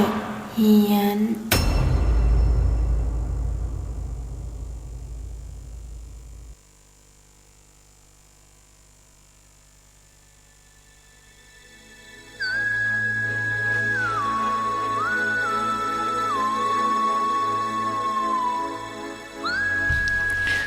เที่ยงคืน28 นาทีจ้ะเพลงนี้เมื่อก่อนนี่ดังมากเลย เพลงอะไร หลิวซิงยีเนี่ยฝนดาวตก F4 อ่ะ อ๋อ ตอนนั้นเรียนอยู่มหาลัยจำได้ว่าแล้วตอนนั้นก็มีฝนดาวตกด้วย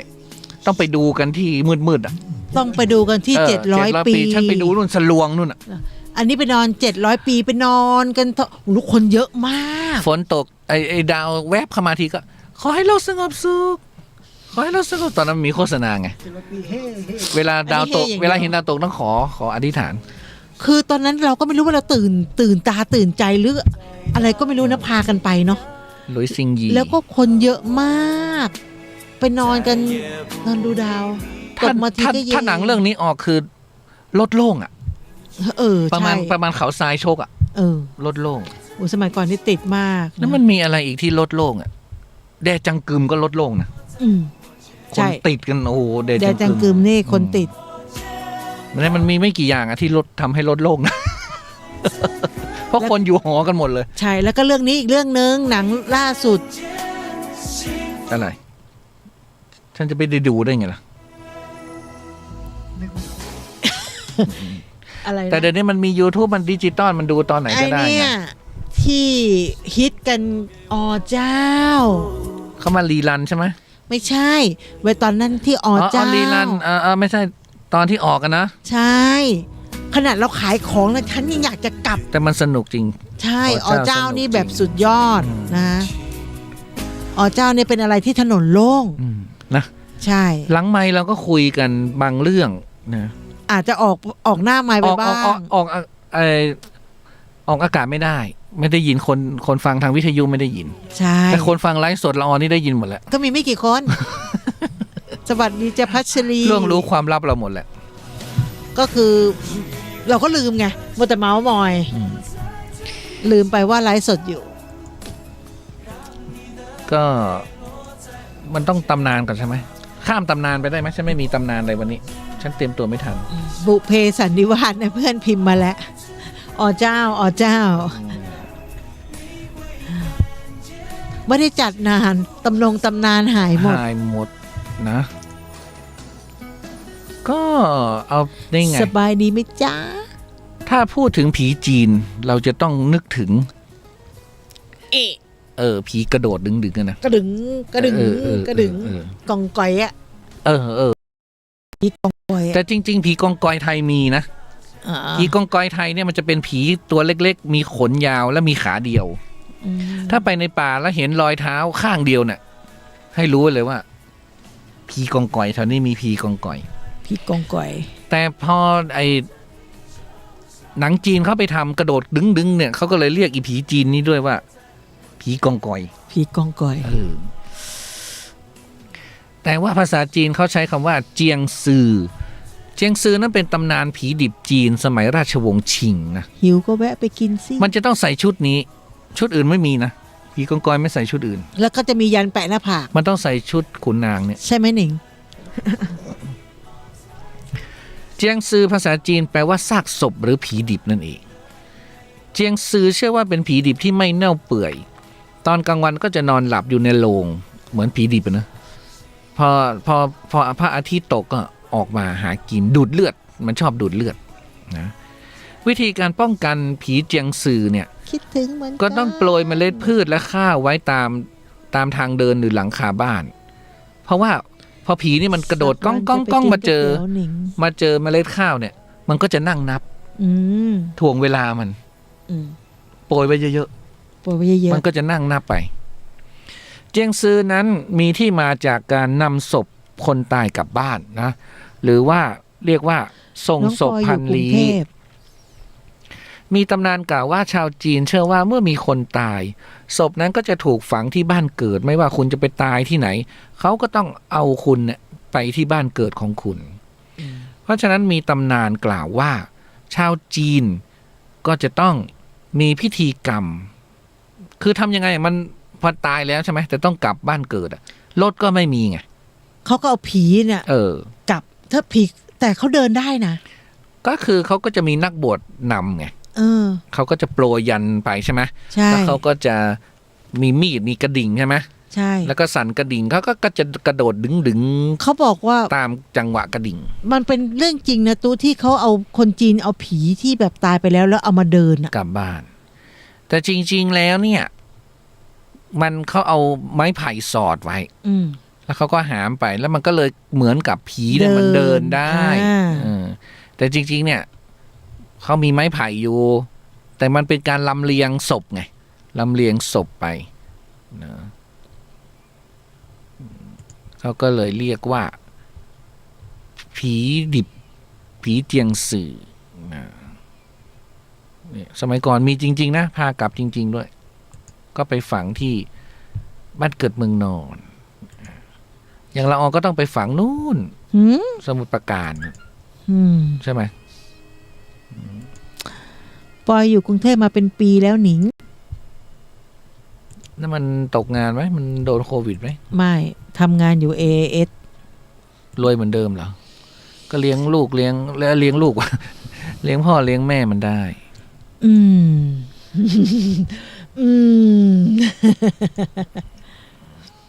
ไม่มีก็กด ATM ดึกๆก็ยังกดอ่ะลูกของใครใครก็รักนะน้ำเป็นด้วยกันหมดอ่ะนะหนูอยู่บางเขนค่ะไว้จะไปหานะคะอยากกินก๋วยเตี๋ยวน้าหนิงก็ไปหาน้าหนิงสิจะไปบอกเขาทำไม บอกไปแล้วบอกว่าอยู่กรุงเทพโอ้ได้เป็นหนังสือ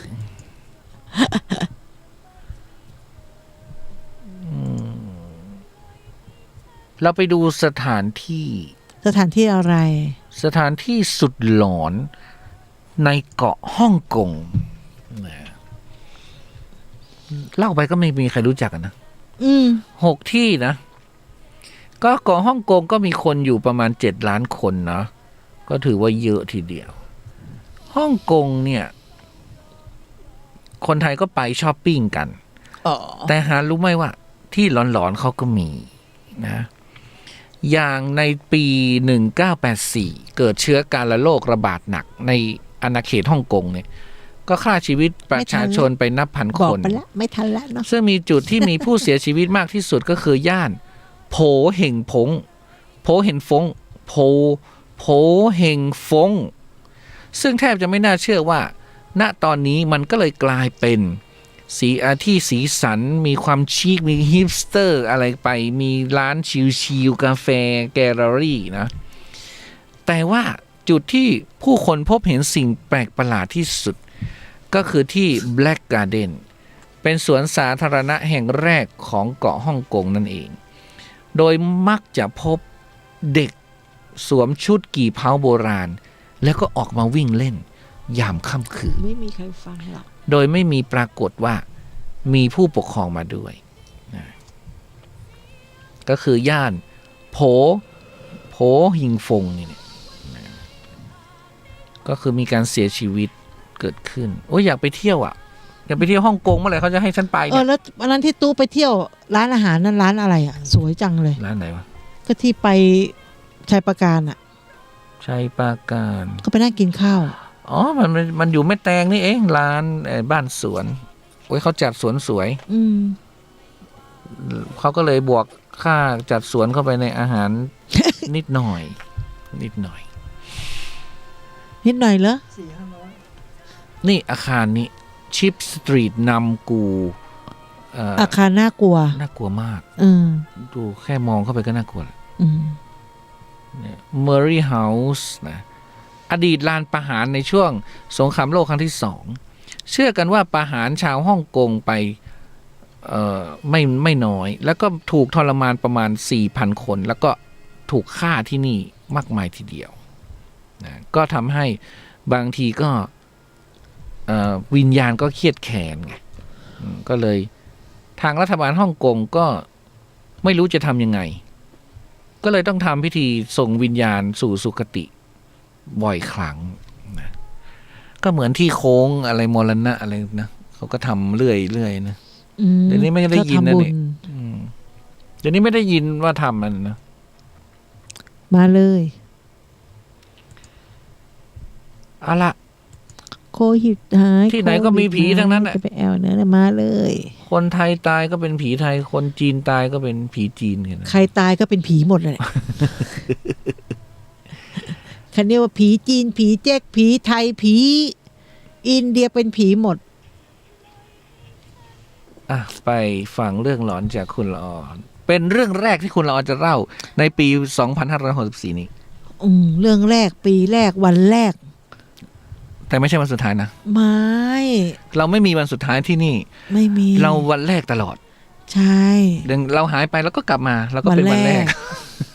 จนพระอาจารย์ถามว่าคิดว่าจะไม่มาจัดแล้วนึกว่าจะมาจัดรอสถานีเปิดใหม่เลยถามว่าอาจารย์จะเปิดสถานีใหม่เมื่อไหร่ไม่รู้น่าจะมาสถานีใหม่นะอาจารย์อุยอยู่เมื่อกี้ก็อุยอยู่ไปฟังกันจ้ะ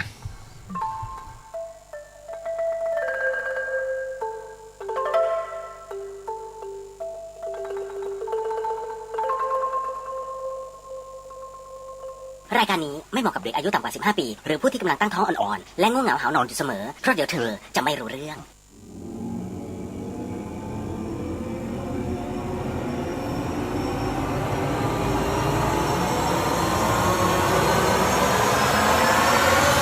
เดอะเฮียน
ก็ต้องบอกก่อนเลยว่า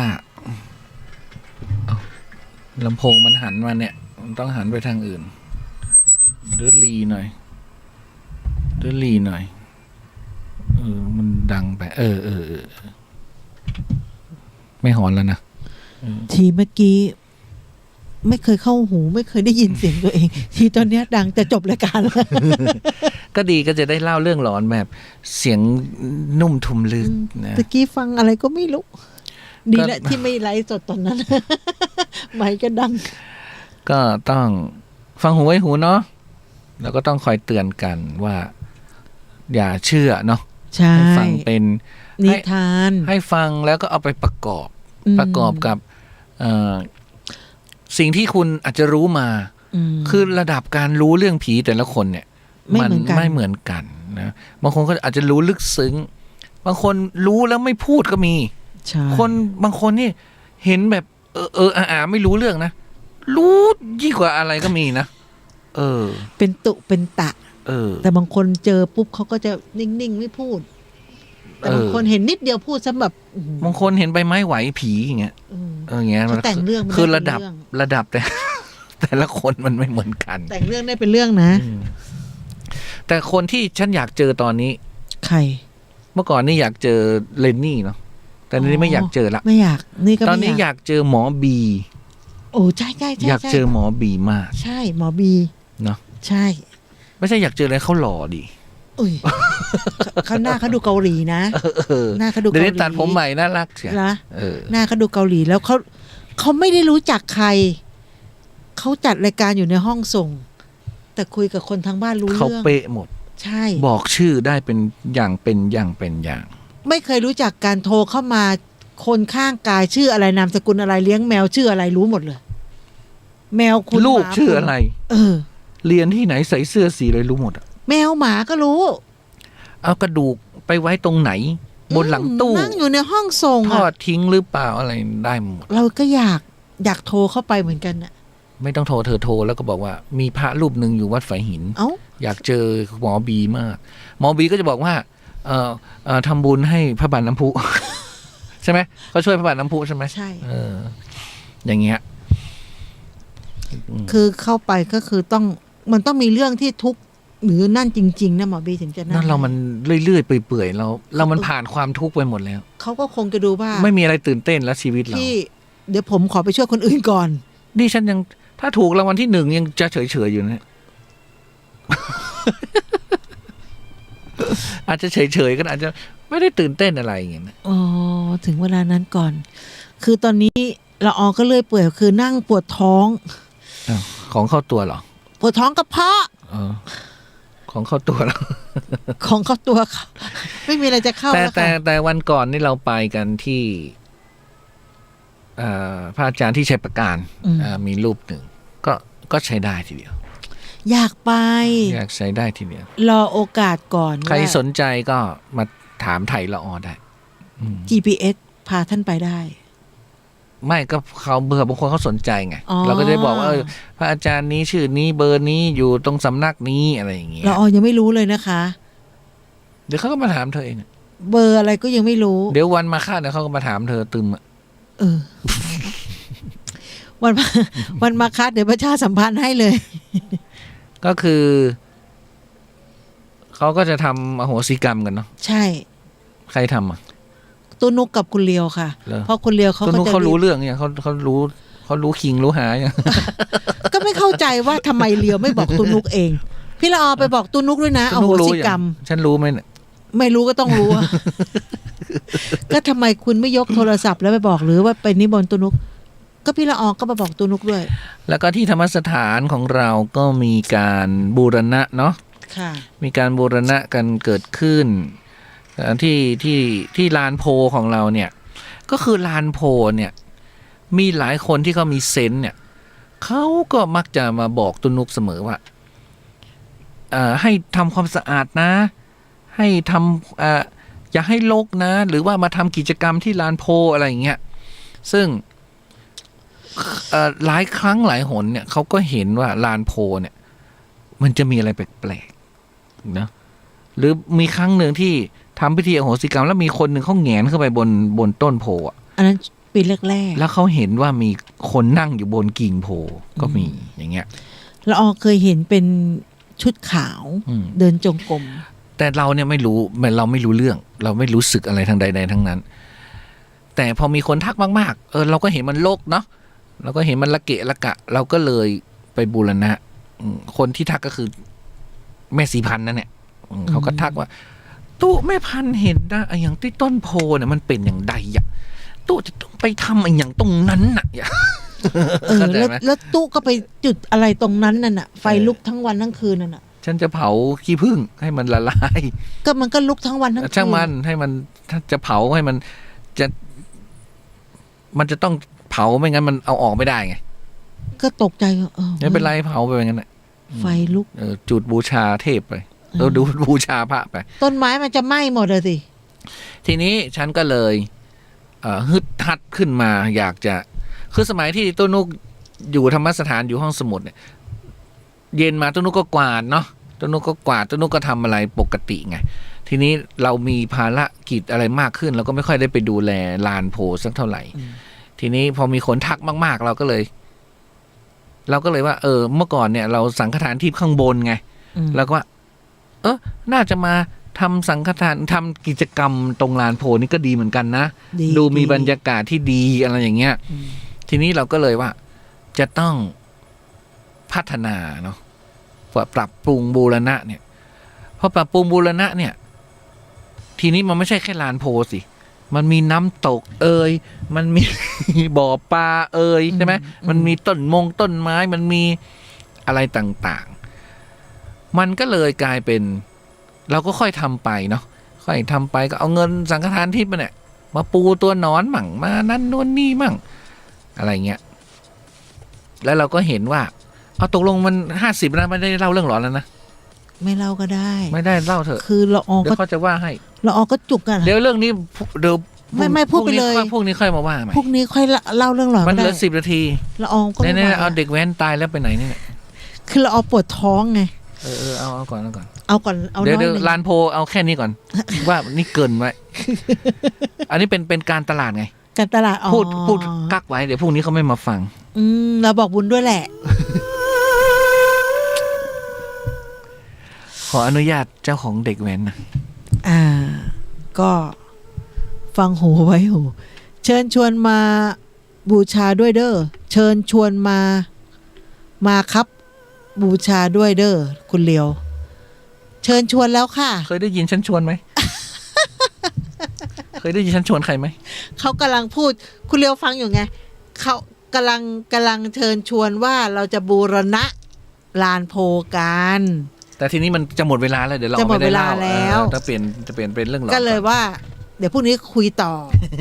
วันมาฆบูชาแม่เลียวรีบเข้ามาเลย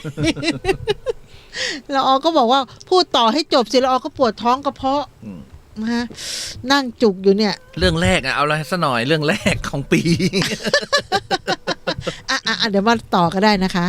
เรื่องแรกคือผีเด็กแว้นตายแล้วไม่ยอมไปเกิดก็เรื่องราวก็เป็นเหตุการณ์นะคะต้องย้อนกลับไปเมื่อ8 ปีนั่นย้อนกลับไปนานมากนะฉันยังไม่ได้เป็นบวชเลย8 ปีนั่นแหละก็ย้อนกลับไปเมื่อ8 ปีที่ผ่านมานะคะก็ขอสมมติชื่อ A นะคะ A ก็ยังอยู่ในวัยที่กำลังเล่าเรียนศึกษานั่นแหละก็เป็นช่วงวัยที่คึกกระนอง A และเพื่อนๆก็ชอบขับรถจักรยานยนต์แล้วก็เล่นกันตอนกลางคืนไงเด็กแว้นสมัยก่อนอะวัยรุ่นทุกคนเนาะกลางวันทำไมไม่ขับเพราะอะไรลุงป้าลุงหลับแล้วลุงไม่หลับลุงเล่น Facebook อยู่ ก็เขาบอกว่าคือกลางคืนเนี่ยมันเป็นอะไรที่มันม่วนรถมันโล่งใช่ถนนมันโล่งถนนโล่งอากาศร้อนๆเนี่ยเขาก็ไม่อยากนอนนะก็อยากจะมาขับรถเล่นลมเย็นๆสบายๆกลางคืนนะคะแล้วคนนี้มันก็มีอยู่วันหนึ่งถ้าจำไม่ผิดนะวันนั้นก็น่าจะเป็นวันศุกร์แล้วแหละเอและเพื่อนๆก็นัดกันไปขับรถเล่นตามเคยเนาะเขาก็บอกว่าโดยที่เอไม่รู้เลยว่าวันนั้นอ่ะมันจะเกิดเหตุการณ์อะไรที่น่าสลดขึ้นเชิญชวนมาดีเลยค่ำวันนั้นเอและเพื่อนๆก็ได้ขับรถเล่นอยู่สักพักหนึ่ง ก็มีเพื่อนคนหนึ่งชื่อว่าเฟรมก็พูดขึ้นมาว่ามาแข่งรถกันไหมนะเพื่อนๆหลายคนก็เห็นด้วยก็เลยบอกว่าเอาสิมาลองกันสักตั้งหนึ่งว่าแต่ว่าตัวเอนั้นไม่ชอบการแข่งรถแบบนี้อยู่แล้วก็เลยบอกว่าขอขับรถอยู่ห่างๆดีกว่าเพราะว่าไม่ชอบการแข่งรถนะคะเพื่อนๆที่แข่งนั้นก็มีทั้งหมด5คันส่วน A เนี่ยก็ขับรถตามไปแบบช้าๆเนิบๆหลังจากที่ทุกคนก็บิดรถออกตัวกันไปได้สักพักเดียวเหตุการณ์ที่ไม่คาดคิดก็เกิดขึ้นเฟรมที่เป็นคนชวนแข่งรถนั้นก็ได้เกิดอุบัติเหตุรถล้มรถนั้นก็พุ่งเข้าไปชนกับเพื่อนอีกคันหนึ่งที่จอดอยู่ด้านหน้าอย่างแรงทุกคนตกใจก็รีบวิ่งเข้าไปดูนะคะภาพเบื้องหน้าที่เห็นก็ทำให้เอนี่ช็อกมากเนื่องจากหัวของเฟรมนั้น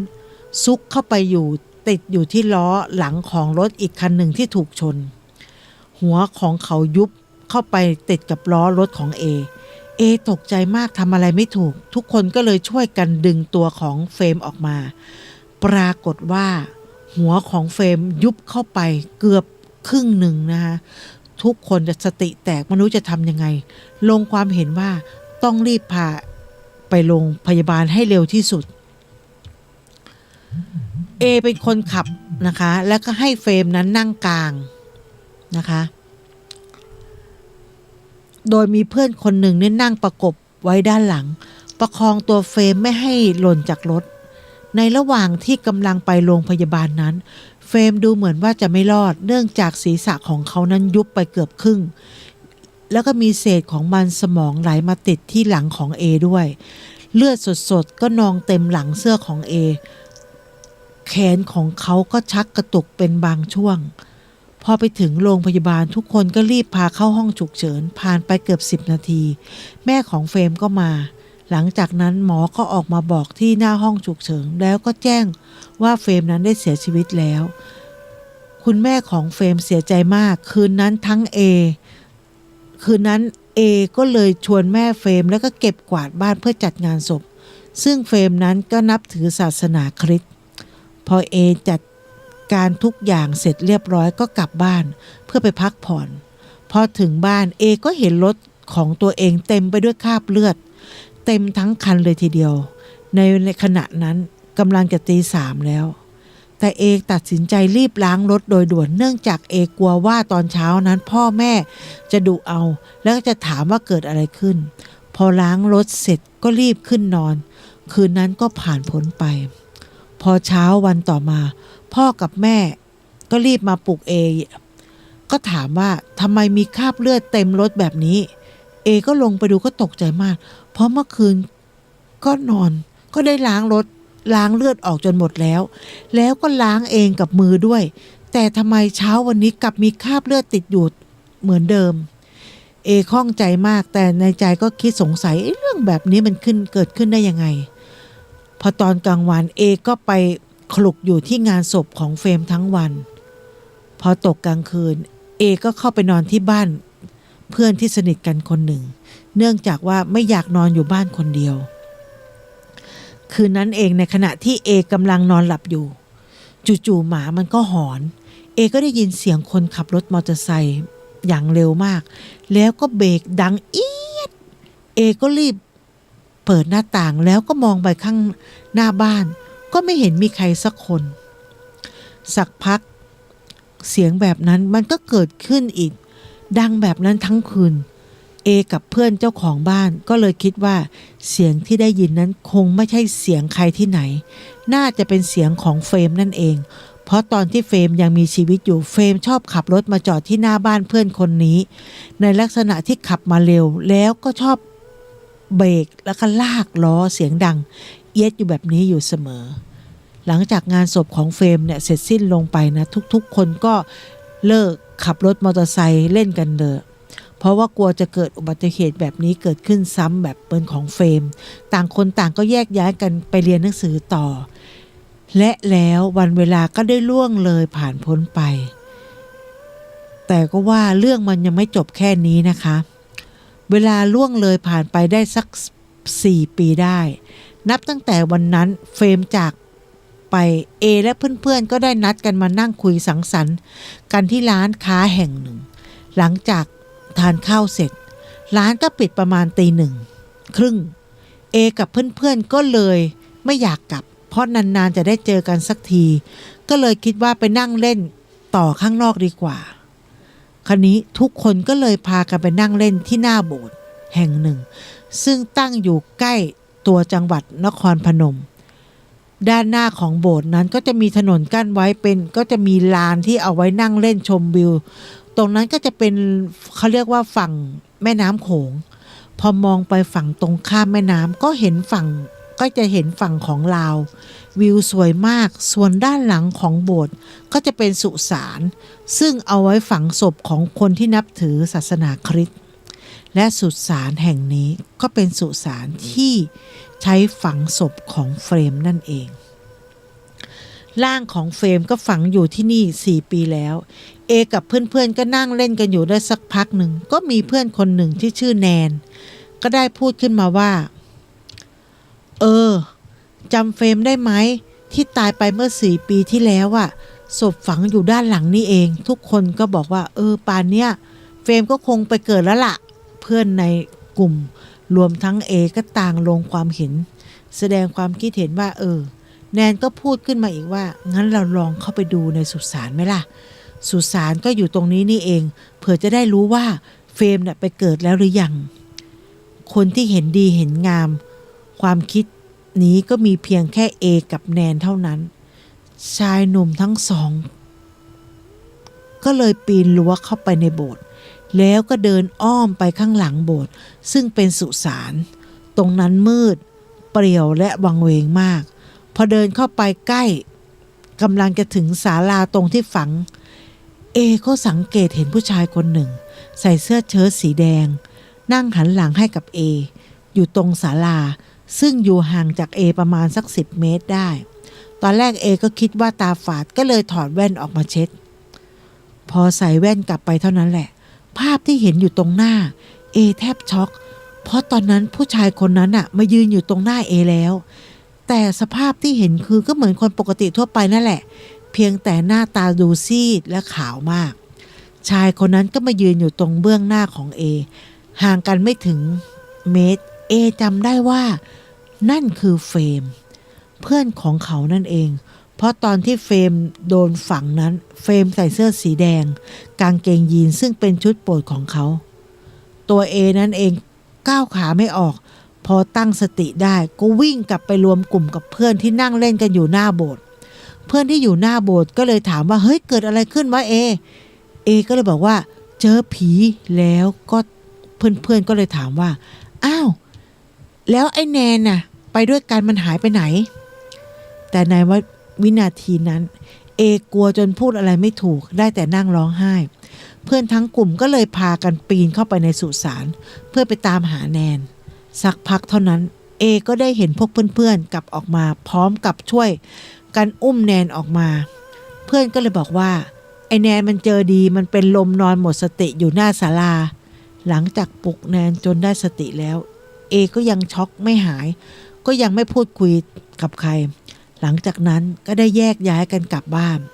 พอตื่นเช้าเอก็รีบไปทำบุญใส่บาตรให้เฟรมซึ่งเอก็ไม่แน่ใจว่าคนละศาสนากันผลบุญจะส่งถึงกันไหมแต่ก็ทำด้วยความบริสุทธิ์ใจแล้วเอก็ไปหาแนนที่บ้านแล้วก็ถามว่าเมื่อคืนมันเกิดอะไรขึ้นแนนก็เลยบอกว่าระหว่างที่เดินเข้าไปกับเอนั้นแนนก็เห็นเฟรมเหมือนกันกับเอนั่นแหละแต่ที่แนนเห็นชัดคือเฟรมไม่ได้มาปรากฏด้วยร่างแบบธรรมดาเฟรมมาให้แนนเห็นในสภาพที่กะโหลกยุบแล้วก็ตากรวงโบจากนั้นก็ยืนชี้หน้าบอกกับแนนว่ากูยังไม่ไปเกิดกูจะเอามึงไปอยู่เป็นเพื่อนพอเห็นแบบนั้นแนนก็ตกใจมากจนสลบไปเลยจนเพื่อนเข้าไปช่วยปลุกแล้วอุ้มออกมานั่นแหละหลังจากนั้นประมาณสัก1 เดือนแนนก็ได้เสียชีวิตโดยที่คุณหมอระบุว่าเกิดจากเส้นเลือดในสมองแตกซึ่งในขณะที่แนนกำลังนั่งกินข้าวอยู่ดีๆแนนก็วูบพุบลงไปกับโต๊ะ แล้วก็เสียชีวิตอย่าไปอย่างดื้อๆเอก็เลยคิดว่าวิญญาณของเฟรมนั้นคงจะมาเอาแนนไปอยู่ด้วย ตามที่เคยบอกเอาไว้ในคืนนั้นตรงสุสานหลังโบสถ์นั่นเองอ๋อเขาฝังคือเขาเป็นศาสนาอื่นเนาะเป็นศาสนาคริสต์อ๋อเอาละหมดเวลาพอดีเชียวเกินมา3 นาทีแล้ว